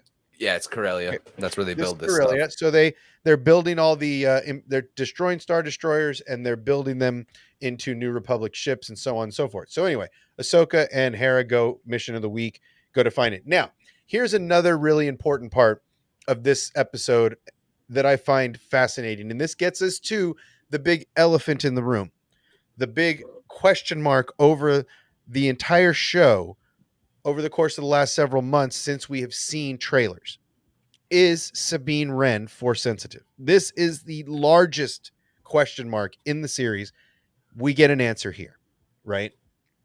Now, a lot of people may not have been paying attention. Now, let's talk about this. Chat, did you notice them talking specifically about Sabine's force sensitivity in this episode? Put a 1 for yes, 2 for no, if you could, while we discuss. So, did you guys catch this conversation between Hu Yang and Sabine about her force abilities? No, just about the sabers. Okay. She was talking to him about her saber. Okay, and perfect. training. And how Hu Yang calls it Sabine saber, not Ezra saber, right? This is this is another huge controversy in the Star Wars universe right now because Hasbro released, or in one of the art pieces that Disney has, they labeled it as Sabine's lightsaber, and the fandom shit a brick because they're like, That's Ezra's lightsaber, bitch. Just because you're holding on to it doesn't make it yours, okay? It's not the dark saber. You didn't build that shit. That's Ezra's. That just blows my mind how no one's talking about the when this whole mentor-mentee thing took place. Y'all want to know what Ahsoka was doing in episodes 4, 5, and 6? She was training Sabine, man. Oh, Yes. let's go. Yes. Then and during that time frame, Maybe. those two, you know what I'm saying? maybe we'll get there. Okay, so we get to Hu Yang and Sabine is talking, and Hu Yang, I love this character because he walks in and he's not like, "How you doing? What's up?" He's like, "Your repairs are complete," right? Like a droid would to another droid. Like, they fixed you, bro. You're good. Let's go. So I really enjoy that he comes in, kind of has jokes, right? I like Hugh Yang and his jokes. We see Sabine's injury, right? We're gonna pull this up right now. We see Sabine's injury with the shindig, right? So here's the evidence of the shindig. It looks like it caught her in the appendix, right? So humanoids don't really need appendixes anyway, but we see the shindig scar, and Hugh Yang then tells us more about Sabine and her force abilities. Now, he says here, I see you still have your lightsaber, right? This is again what's the fandom is a little upset about. That's Ezra's saber. And she even mentions it outright. She's like, that's Ezra's beach. That's not my lightsaber. That's Ezra's lightsaber, right? I love that they address Ezra passed it down to you. right, but she still looks at it like that's Ezra's, not mine. Right. But Hugh Yang looks at it like, well, it's yours. And he even gives an accurate reason. True, it was constructed and by all accounts served Ezra Bridger well. Right. And then he mentions how it was then passed down to you, much like Luke's lightsaber, and you have made your own modifications. Right. So if you look at the lightsaber right now, it is a little more polished than Ezra's was. Now, Ezra's lightsaber was built during the rebellion, right? So his lightsaber had limited parts to choose from, where it seems like Sabine, having access to Hugh Yang all these years, might have had some lightsaber parts that necessarily Ezra didn't, because the Imperials would keep that kind of stuff as contraband. So during the New Republic, it's a little more accessible for Sabine to get lightsaber parts, right? That's how I read this whole conversation. Now, the most important part of this scene, and and he mentions, so now it's your lightsaber. Obviously, she didn't keep up with her training. Hugh Yang asks her, and this is where we get the most iconic line of all of the trailers, where he says, perhaps it's time to begin again. Now, we all thought that this could be something larger, the Jedi Order, Ezra's lightsaber, Ahsoka's lightsabers potentially. But no, it's something, he's talking about something so simple as Sabine training and beginning her saber training again. Now, we get into her conversation with Hu Yang about becoming a Padawan, right? And how Ahsoka doesn't want her, yada, yada, yada, yada. But then he kind of digs at her, right? And she mentions, well, if it can't train if Ahsoka doesn't let me. And he mentions how, you got shitty excuses, young lady. But then he kind of says something unique, and I really, the more this character grows on me, the more screen time I get with him. Right. So you said that backwards. Did I? The more screen time he gets, the more the character grows on you. Yeah. The more you said it the other way. Go back and we got it anyway. We got it. Move along. You got my point, I guess. Yeah, okay. Yeah. Okay, so they're having this conversation about how Ahsoka left her, didn't want to train her anymore, yada yada yada. And then comes the juice, right? And what really is the rub for a lot of it, and she says it doesn't matter. I never had the talent or abilities to be trained by Ahsoka. So she knows outright that she doesn't have the Force. Right? And his response is beautiful, because he mentions that out of all, she mentions she didn't have much talent like Ezra, and he mentions that much is true, and he throws it right in her face. Oh, I'm supposed to stop. You're supposed to stop. You're not supposed to keep rolling. When I find the quote, you're supposed to stop. Stupid droid. Skill issue. It sounds like a skill issue. So such as too many plays and pauses. Okay. So she mentions not like Ezra. He says this is true, and he mentions that I have known many Padawans over the centuries.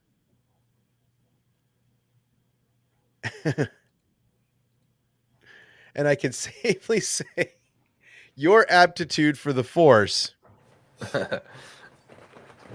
would fall short of them all. Meaning that in all of his 25,000 years of knowing Jedi Padawans, teaching them to build lightsabers, watching their gatherings, and all of this shit, she falls short of the worst Padawan ever. He basically just put his hand on her shoulder and said, "Next time, bring the armor." Next time, bring your armor, right? And that for me is the biggest thing. Yes, she can. Yes, she may not have the Force, Yeah. but she has her tools that give her at least the ability to fight, right? And this is what gets me about the trailers, right? That we see Shin later when they're fighting on whatever planet they're on. And Ahsoka's fighting Morok in the distance, and Sabine is fighting Shin, but she's got her armor, and she tells her, "You have no power," right? That's the kind of stuff that pisses Sabine off. If you watch Rebels, when people start to antagonize her about not having force, that lightsaber shouldn't be in your hands, you're not good enough for it, she breaks out her van braces, starts to use those as they were designed. Now, Shin would not have the knowledge of Mandalorians having armor that can counter her Force abilities. So the first fight, she's toying with her meat, right? She's playing with her dinner. She's not even trying. Just like Vader on Luke in Empire, right? It's not even a threat. You don't even have the Force. I can't even feel you.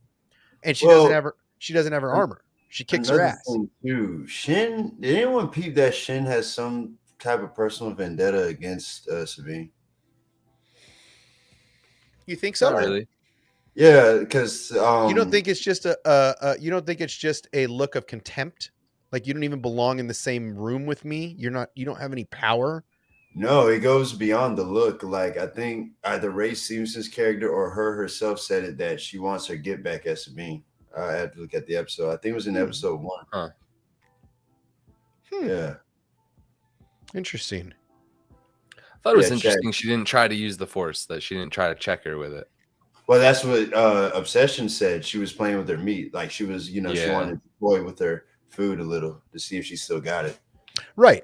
She's absolutely toying with her meat. So then, basically for me, this, because of the trailers that we got and the things that we saw, I feel like the second encounter when Shin tells her, "You ain't shit," that's when Sabine's like, "Oh, I have my armor now, bitch. Let's play." Right? Like that's kind of how it feels to me is what's to come, right? Oh. Because when she had her armor, we don't know if she has a jetpack on, right? Does she have? I hope she has her jetpack. I think that would be a bitchin' way to bring in Sabine's armor, because she did like having her jetpack, right? So give her jetpack, give her armor, and let her start to do what Mandalorians do to Jedi. Look what Boba Fett did to Kenobi, right? Using jetpacks and blasters, not just, you know what it could be too is as far as Shin's attitude, Balin could have possibly told her that all of the Jedi are dead except for them. Well, and so not now only here that, she is seeing a green saber for the first time and questioning her master. Well, another thing too about the Balin Shin theory is Balin's lightsaber was made during the Jedi Order, but Shin's was not. Correct. Which implies Right. Balin was there, Shorty was not. Right. So he can tell her any stories he wants to tell her. Well, not only that, but at the same time, you have to figure that, Balin even has this conversation later that Sabine Wren is the apprentice of Ahsoka Tano. So he knows this outright, right? Yeah. So he could be telling her all the Jedi are evil, right? We are the only Jedi that are good, and we have to wipe them out, right? It's kind of what it seems like to me.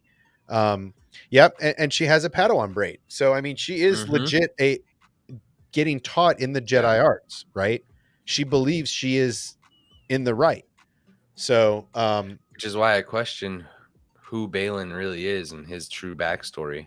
correct. Well, that's why I keep going back to the Balin Terran Malicos theory, because what did Terran Malicos want? Power. Ray Power. Stevenson, right. Balin, what does Morgan Elsbeth say? Or no, what does Shin Hati ask? Master, what are we going to get when we get there? Power. Right. It's Yeah, like a hand-in-hand comparison on the character's motivations, but Balin seems more a little sympathetic here because he's sad that he has to kill Ahsoka. So that might be the only wish. Well, but he obviously knew. I mean, we hear this in the trailers. We're going to see this when they meet up finally. He obviously knew Anakin Skywalker, so he knew of Ahsoka Tano and the fact that she was the apprentice to Anakin, and that Anakin spoke highly of her. So they already have a connection in some way. He knows who she is and what she's about, how she got taught. So he doesn't underestimate her at all, right? Everybody else seems to underestimate her, and he's like, nah, bro. She's legit. She walked out of the Clone Wars. She walked out of the Order 66 with not a cut, right? Like by herself. Let's call it how I see it. She's nothing to be trifled with. So again, we're at the shipyard on Corellia. They're doing the investigation. They figure out that this giant hyperdrive is being built and that it was not, and Hera says something very specific. New Republic doesn't have any ships that big. We have no need for a hyperdrive that size. And so that starts this whole moment here where we find out that all of the people on this ship or on Corellia basically are working for Morgan Elsbeth, because Morgan Elsbeth had an outpost here, and all these people are loyal to Morgan Elsbeth and the Empire. So then we get to the heat of the moment. We get to the fight between Marok and a HK droid and Ahsoka. Now that boy took off his coat like, bitch, what's up? Yeah. This felt very like, you know what this reminded me of? This right here. This reminded me of M. Bison in Street Fighter. Ooh. Right? Yeah. Like, bro, I'm 100% sure he drops the cape the same way, and it no, he does. Like, off. I'm gonna do it right now.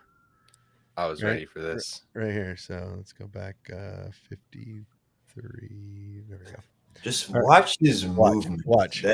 That's someone that it's very M. Bison in Street Fighter. Just, dude, this guy moves like someone that wants to give the smoke but knows he can't just yet. I'm telling y'all, man.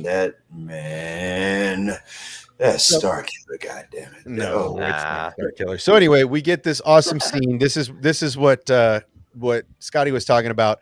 We get this amazing scene with Chopper, and this is probably by far my favorite scene, probably in the whole show. Right? So these two fight. She gets annihilated. You know, she takes care of the droid, but then Chopper's amazing in these scenes because he's having a conversation with Hera.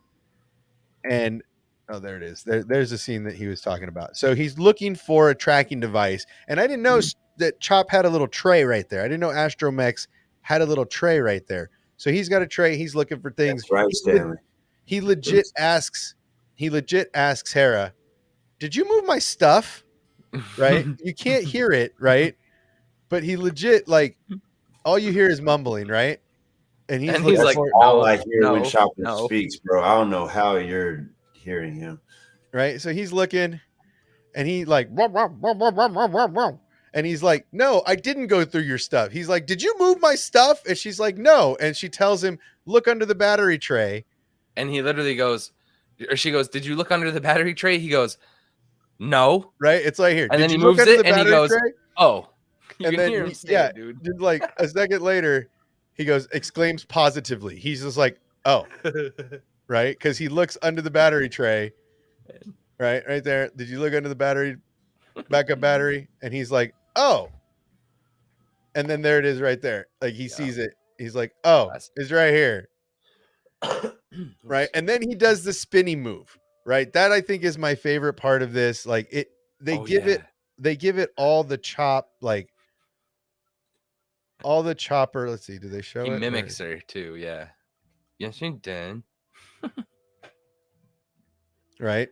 They're gonna jump to hyperspace, and then he does the spin right here, where Yeah, he's dude. like he Touchdown. spins to get, which is a classic chopper move, right? Oh, In yeah. fact, we're gonna play it. It's so good, right? He gets here, and it's like he spins himself like he would when he was training Ezra, right? He was throwing things. That's Oh, how yeah, Chop yeah. throws, right? So he Mhm. was throwing the milk bottles, and he's like, "Yeah, I mean, Chopper." He was like totally like, and then she's like, "No, I didn't. Look under the battery tray." And he's like, "Oh, okay, right." Like Chop is just the shit. Okay, Amazing. so anyway, they see this giant hyperdrive. Sabine goes back. We go back to Lothal. Sabine's finally feeling good, and we get her digging out her armor, right, and placing it all out and getting it all ready because she's back. She's pissed. Mhm. This is the Sabine you don't want, right? Yeah. This is what none of these guys understand. She didn't fuck around. She's about to find out. like like In this moment, you know Shin fucked up. right, like this is this Yeah, right she's here. like, you might be asking how I got myself here. You might be asking how we got here. Well, let me take you back, right? This is exactly what it is. You put a right? lightsaber through me, bitch. She's getting her armor back up. She's got her van braces, most important part right there. The Mandalorian armor is designed to take lightsaber hits, right? It's made to not go through. So she's getting ready. And then she goes back for Old Faithful. Now Star Wars, Hasbro, Pulse. Now that we've seen Sabine Wren's helmet in live action, can you please? I got a He's got spot right empty there. space I'm right waiting there. for it. There's a spot right here, waiting for it. Literally. Can you please release in pre-order so I can order this shit? The Sabine Wren helmet, okay? Because I want it. I want that helmet added to my collection.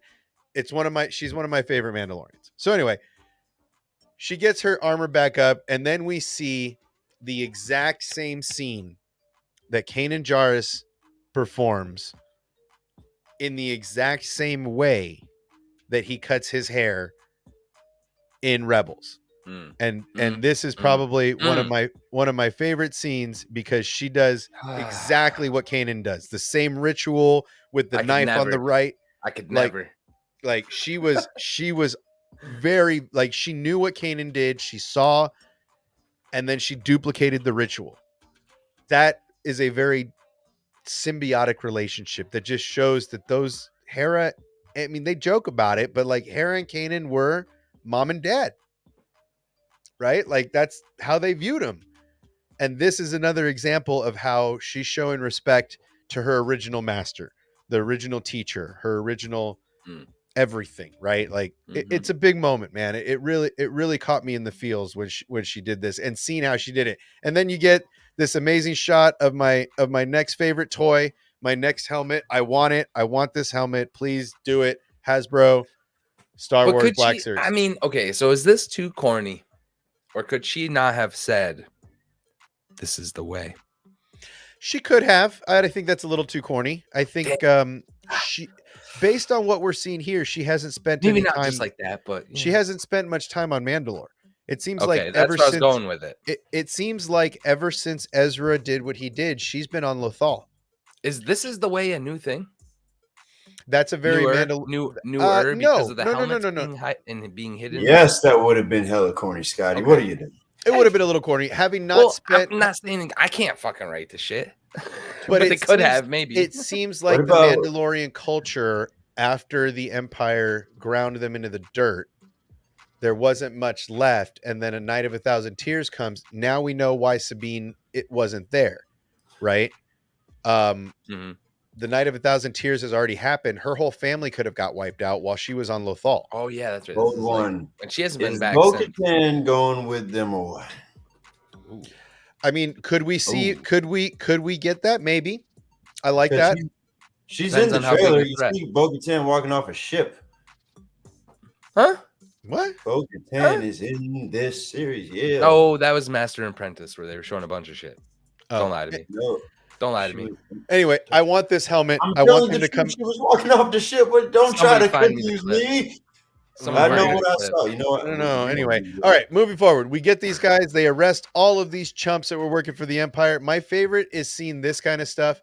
Is seeing these alien heads in the New Republic armor, like the Moncala, the calamari Moncala, Bro, I hate in the this helmet in the strap in the storyline. first scene. So they get arrested. They I send. thought They that guy send. was good too, by the way. I thought he was He's too, in but other stuff. He's a cameo. Oh no, but he was good. yo, he did good, and I thought he was a good guy. I didn't think he was a bad guy. Yeah, but you know, it's like people aren't complaining about him. Why you got complaining about my guy Jack Black? And then First of all, and then Him and Lizzo. and then Chop, they're doing what Chop does. You know, I love that he's scanning for the tracking beacon they put on the hyperdrive. So Ahsoka leaves, and then comes the most iconic scene in all of Rebels, in my opinion. The last scene, the epilogue scene. Now, a lot of us were kind of thinking, possibly thinking that maybe, um, oh, that wasn't meant for you. maybe you Maybe, sound like DJ from the sequels. maybe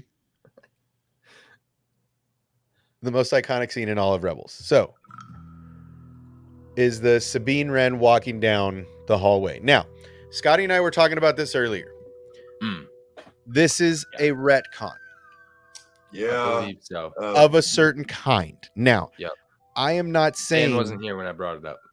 I am not saying that I'm not that Say it with your chest. I'm not that this retcon is bad, I am. right? I'm not saying that it's necessarily a bad thing, but Dan, don't go off till I get back. Hold on. they did retcon this scene. We see Sabine walking down. It looks almost identical, except that she is wearing Ezra's lightsaber. Number one. So that's the first thing we see. We see Ezra's lightsaber. If I can get to it. There. Okay, you can see even in the there's a couple pictures up front. But we have this scene where she has Ezra's lightsaber in the live action show, and she didn't have him in the animated show. Also, we have Ahsoka not in her traditional garb, in the white that we were expecting her to be in, right? She's in her gray cloak still. I'm trying to find the exact spot that you can see. I'm just going to take it down and play it and pause it. But basically, there's these two minor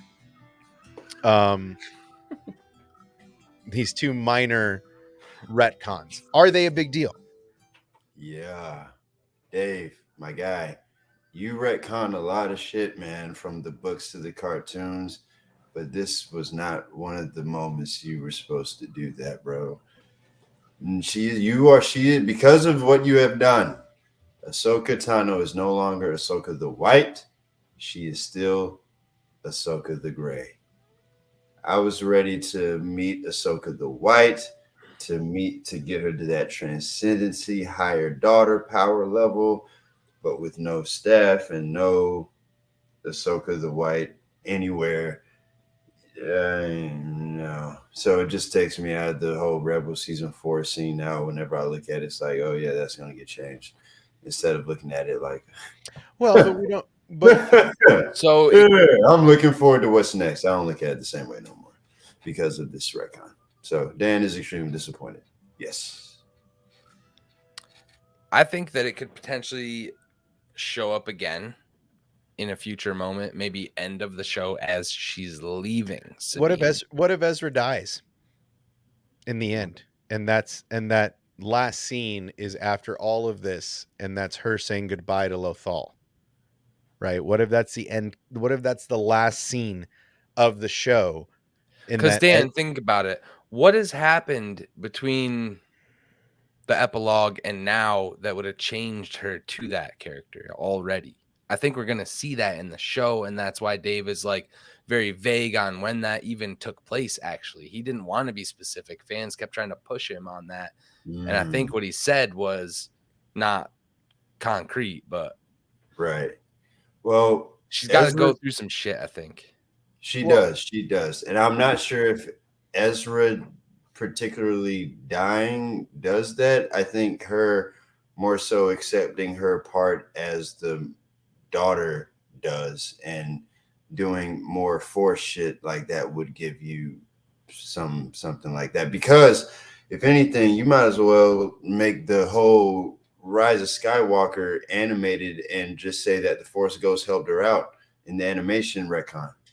You know, so retcon and shit. the only thing that bothers me about this scene, and it's something so trivial. I don't care that Ezra's lightsaber wasn't on her belt. It could be another scene later. Perfectly fine. Here's the thing that bugs me.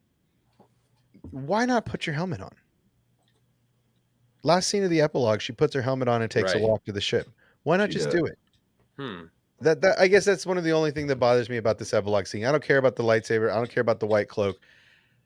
But why in the ever loving shit didn't he have her put on the helmet on the way into the ship?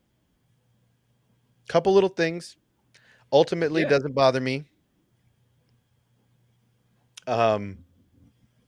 But Yeah, I think Stanley's is right. The epilogue ended with like they're gonna go find Ezra, right?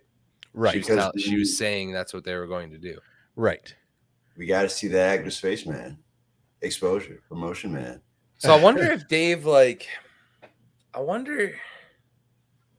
Dave may have had some other vision of Ahsoka being able to have time to her actual self between these events where Morgan Elsbeth shows up and all this.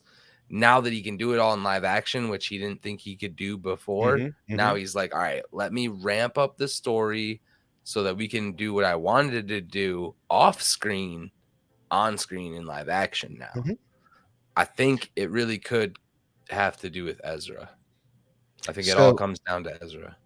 Well, here's our last one of our last scenes before the end scene. She calls her Padawan. We get a smile. They take off into hyperspace to go find this. What is where the hyperdrive is, right? We get to see this giant ship getting built, right? And it is massive. Now, does this, here we go, chat. Here's another one. Can anybody tell me what this looks like? There it is. Damn it. Can anybody tell me what this looks like? Anybody? It's a Stargate. It's a Stargate. It's a Stargate. It is not a Stargate. Can No, anybody it's, tell me what this looks like? Anybody? Yeah, it's the Anybody? thing that Anakin hooks his ship up to go to hyperspace. This is a hyperdrive ring. It's a Stargate. This is a hyperdrive ring, and this hyperdrive ring looks very similar to what they used to put in the Jedi cruiser in, and allow those Jedi fighters to have hyperspace abilities. Now, this is probably going to house an entire ship, Morgan's ship, to where they can blast off to that unknown galaxy. But this is what they've been building under the Republic's nose. And then we get this nice little cutscene with Morgan Elsbeth, and these three are three friends. And this is where I come to perfect timing. Balin has a very similar force ability to Yoda in that he can feel or see what is coming in the force. So he mentions how Ahsoka's journey's clouded. He mentions how how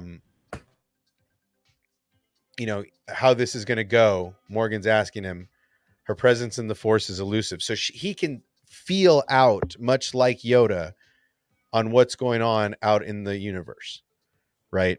To kill, Balin even says to kill her would be a shame. There's so few Jedi left.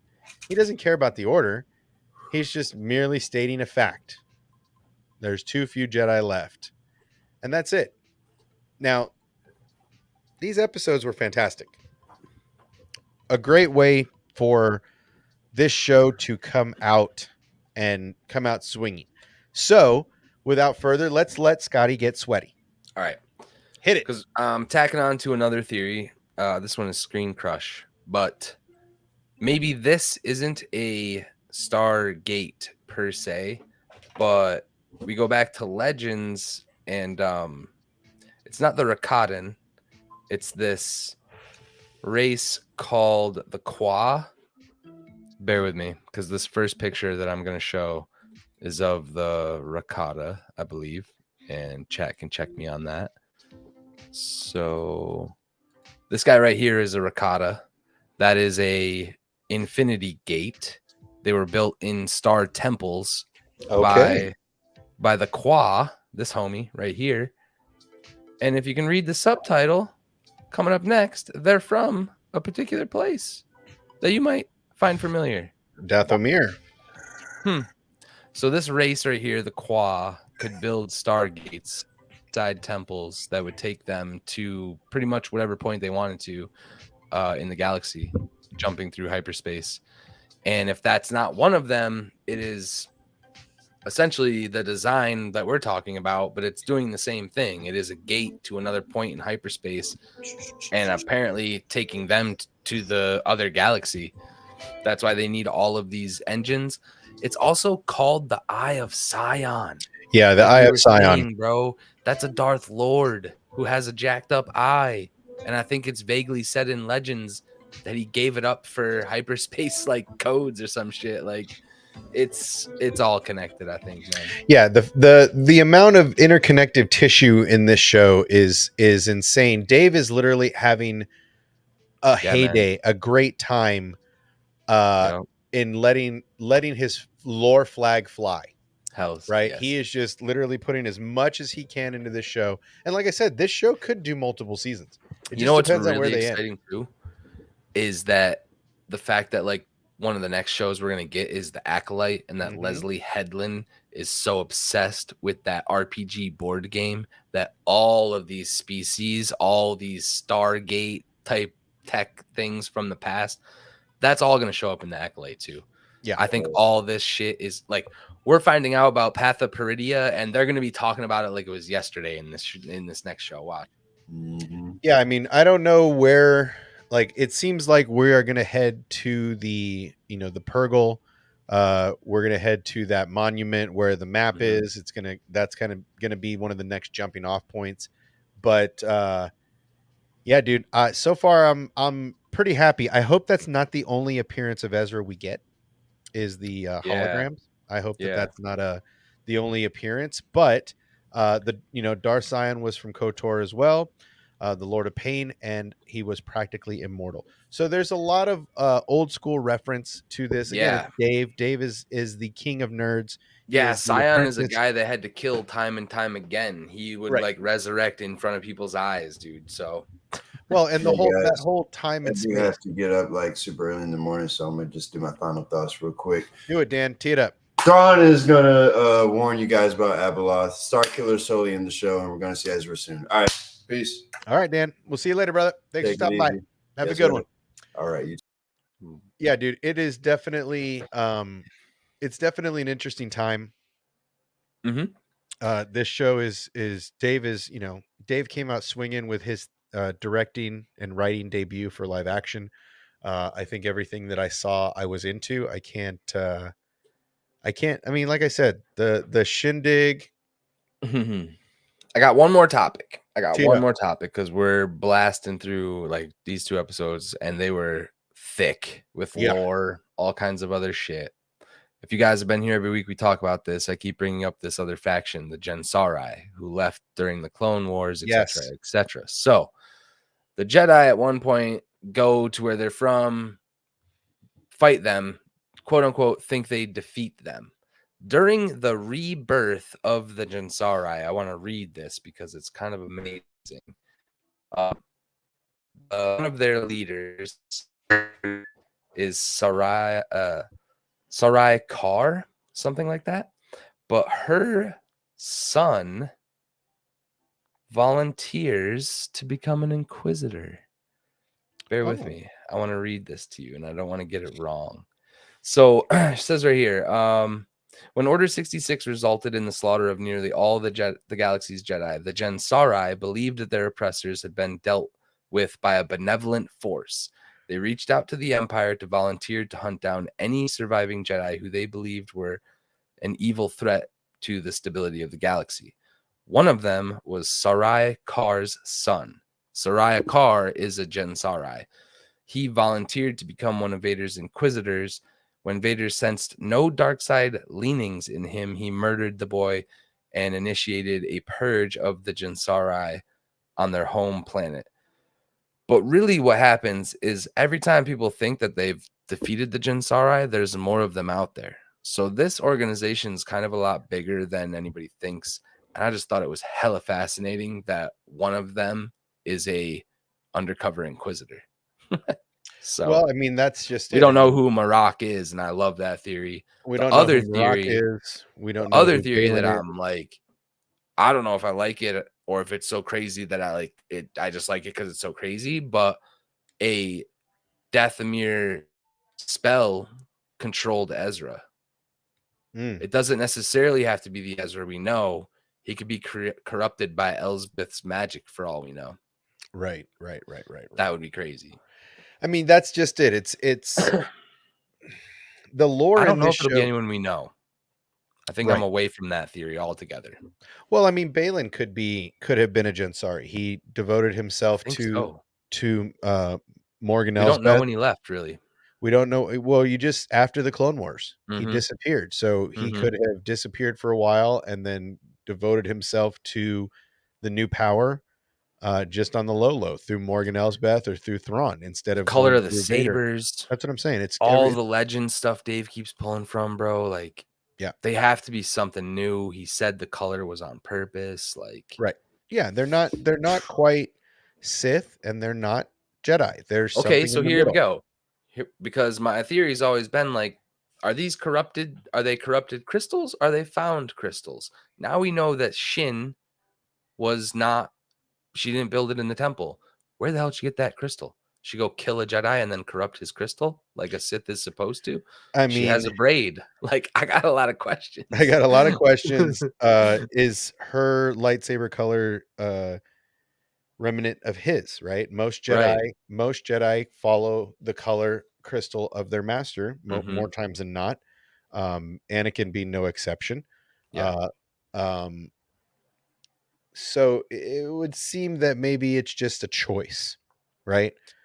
Mhm. Much like you get the choice now that they're, it's not so much the old school Legends and EU days of like, oh, you only have green, yellow, red, and blue. Like that's it. There's four Mhm. colors. Mace Windu broke that mold with purple, and then we get into the games that give us options, and orange is one of those options. It doesn't necessarily mean you're a Sith. It's just a different color for uh for the I mean, future. not for nothing, like, the villain of the new game, his crystal was kind of not the red Sith color, and we watched him change it in front of our eyes.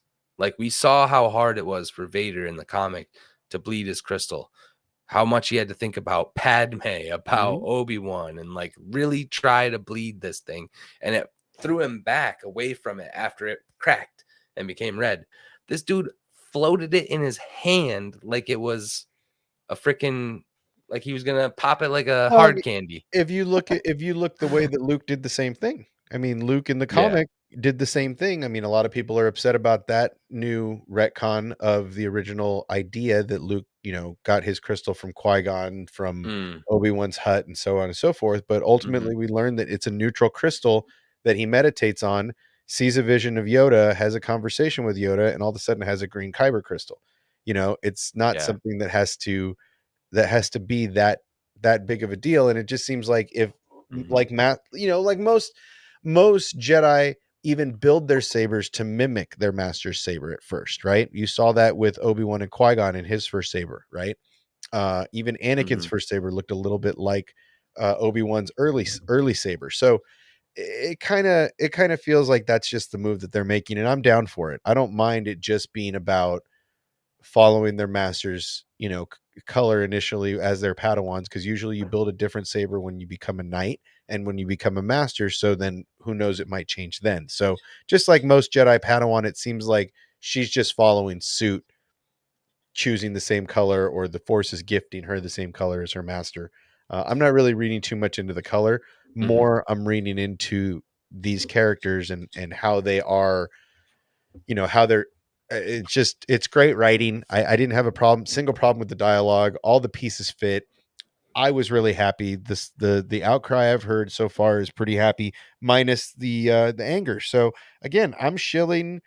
Mhm. I'm shilling at a high level right now. So Do you I think we're can't gonna lie. get the Ahsoka Balin conflict next episode? I do, because I don't think I don't know how much longer those two are going to last. To be really honest, they're not Cool. the And main. I hope that Balin, I hope he squeals, bro. I hope he tells her everything because he's having this conflict. I hope he tells her where he went, why he left, where, Yeah, I would love to see a because I little. feel like the two of them would relate on some of that stuff. I would like to see a little bit Give of me that full maybe story. 5 minute a 5 minute backstory on Balin, where Bro, it's give me flashes a of like Order 66 flashback with give Balin. dude, or of him sensing Woohoo. it, right? Like being in the Yeah, temple wherever he in the was. room Yeah. where Anakin His killed moment. Shakti, and he's like, I gotta go, and he just grabs his Bro, shit and leaves. I will cry. If we get a Jedi Ray Stevenson like flashback of any kind, But that's what nah, I'm saying. Like that'd be that fucking would be the crazy. best way. Give me a They 5 minute can't. flashback There's with not enough time. give me a 5 minute, give me a 3 minute, give me a 1 minute flash. 1 minute in Yeah, television is a long time. Give me a 1 minute yeah. flashback of him at the temple, seeing Order 66, running away, having a vision of Order 66 happening, finding Shin, taking Or her and protect. like, The reason he takes Shin is to protect her from the clones, right? yeah, So he picks her because up and she's a scoops force her up sensitive and he because knows she's, they're out there looking or for the him. Inquisitor, or he kills an Inquisitor Yeah, to save her, something like that. Just a quick boom, yeah, boom, man. boom, boom, 4 beats or 5 beats of flash, and then Mhm. boom, we get a little bit about him before he gets his head chopped off by Ahsoka, because she has no mercy, and lead us forward Oh, into man. Shin going angry and her getting her ass kicked too. Like the whole thing has to come full circle Yeah. to Ezra. So I mean, I'm all about anything. It's Dave. Dave is, again, I've held my faith in Dave, and Hell this yeah. show Hell he's yeah. not disappointed me in the first 2 episodes. I don't anticipate him disappointing me. I know a lot of people are upset about the shindig. I know a lot of people are upset about, Sabine's force sensitivity, but now we find out that she's not. So look, man, I am all about it.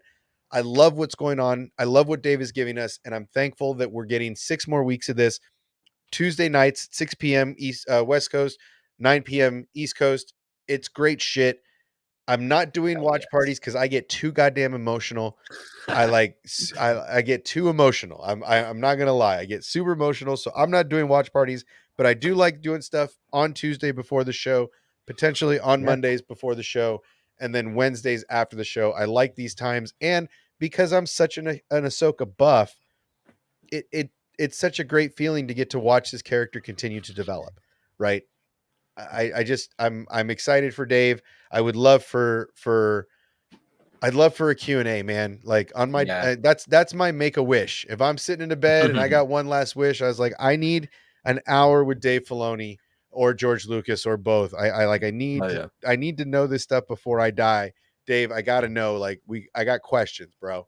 Like, let's talk. So again, I hold my faith Mhm. in Dave. I know I am the shill of all shills, but again, I find very little wrong with this with these first 2 episodes. I think he knocked it out of the park. 56 minutes to start the first one, and then what, 30, 44. So I Yeah. mean, you're talking about an hour and a half Yep. plus. You're talking about almost 2 Dude, hours for and opening, bro. people are like, before this all started, I was like, 1 and 5 have got to be the episodes because those are the ones Dave directed. But 2, the juice that was in the second Dude, so episode, much bro. juice, dude. If we get, and I think we're gonna get even more. I think that the juice and the new and the planets we don't know, the places and how to get there, like I think it's gonna double and triple, and I'm this will be pumped. the future of Star Wars. They're gonna open up the entire galaxy and be able to tell us all kinds of shit. Well, We and won't with even this, need to talk about the sequels. It'll be exactly. crazy. Exactly. I'm excited, man. I Yeah, think man. it's Oh good. I my think the god. more people that that have this feeling that are not pumped on all the other stuff, right? I know that this person is not a huge fan the of the Mandalorian season 3, some of the hijinks in that, potentially some of the Mando stuff in season 2 or 3. So look, Mhm. to see people that are excited about Star Wars that are not necessarily always the most positive about Star Wars, that's what I want. And I think Yeah. that's what Dave is the best at doing. So his storytelling needs to continue. The movie that's coming out, all of that, I'm super excited. Go It watch couldn't be Rebels if better. you haven't Yeah, seen it yet, go man. watch It's Rebels. worth the journey, dude. The That's whole that journey of Rebels is worth it. I agree. I think yes, the whole journey from the first episode to the last episode is amazing. Even though it's not much about Ahsoka, that one season where we really get a lot of Ahsoka, that season 2 is what's great. So again, Dave, keep doing what you're doing. Everybody keep putting that positive energy towards this show because it's only going to inspire Dave to want to do more. So yeah. Anything else? Last call. You gaming as usual? You trying to get some Yeah, if some you guys streams want going to on? watch me stress over I pretty much do only hardcore gaming. So it's Hawkward Gaming. It's Scotty Hawk as well. Just follow the holocron. Yep, just follow the holocron. Just find it. Yeah. Cool. Well, we'll be back sooner than you think, but as always, don't forget, be safe. Tell your loved ones you love them today. Everybody in your life, how you feel, because you never know what tomorrow brings. As always, don't forget, get your pets spayed and neutered, help control the pet population. And as always, may the force be with you. Thank you guys so much, as always, my co-host, for coming out and hanging out with me on this wonderful night after a wonderful show. Thanks to Dan the Man for stopping by. Sheev, you suck for not stopping by, but that's okay. Matt Cave is on vacation. Also, a big, big, big happy birthday to the Matt Cave. Hell It yeah. is Happy his birthday. birthday today. He is on vacation. So a big happy birthday to my guy. And that's it. So everybody have a great night. Thank you for joining. Hit the like button. Don't forget to subscribe to my guy over here. Get back there. Help Dan the Man and help everybody along their way. Thank you guys. Have a great evening. We will see you very soon. Take care.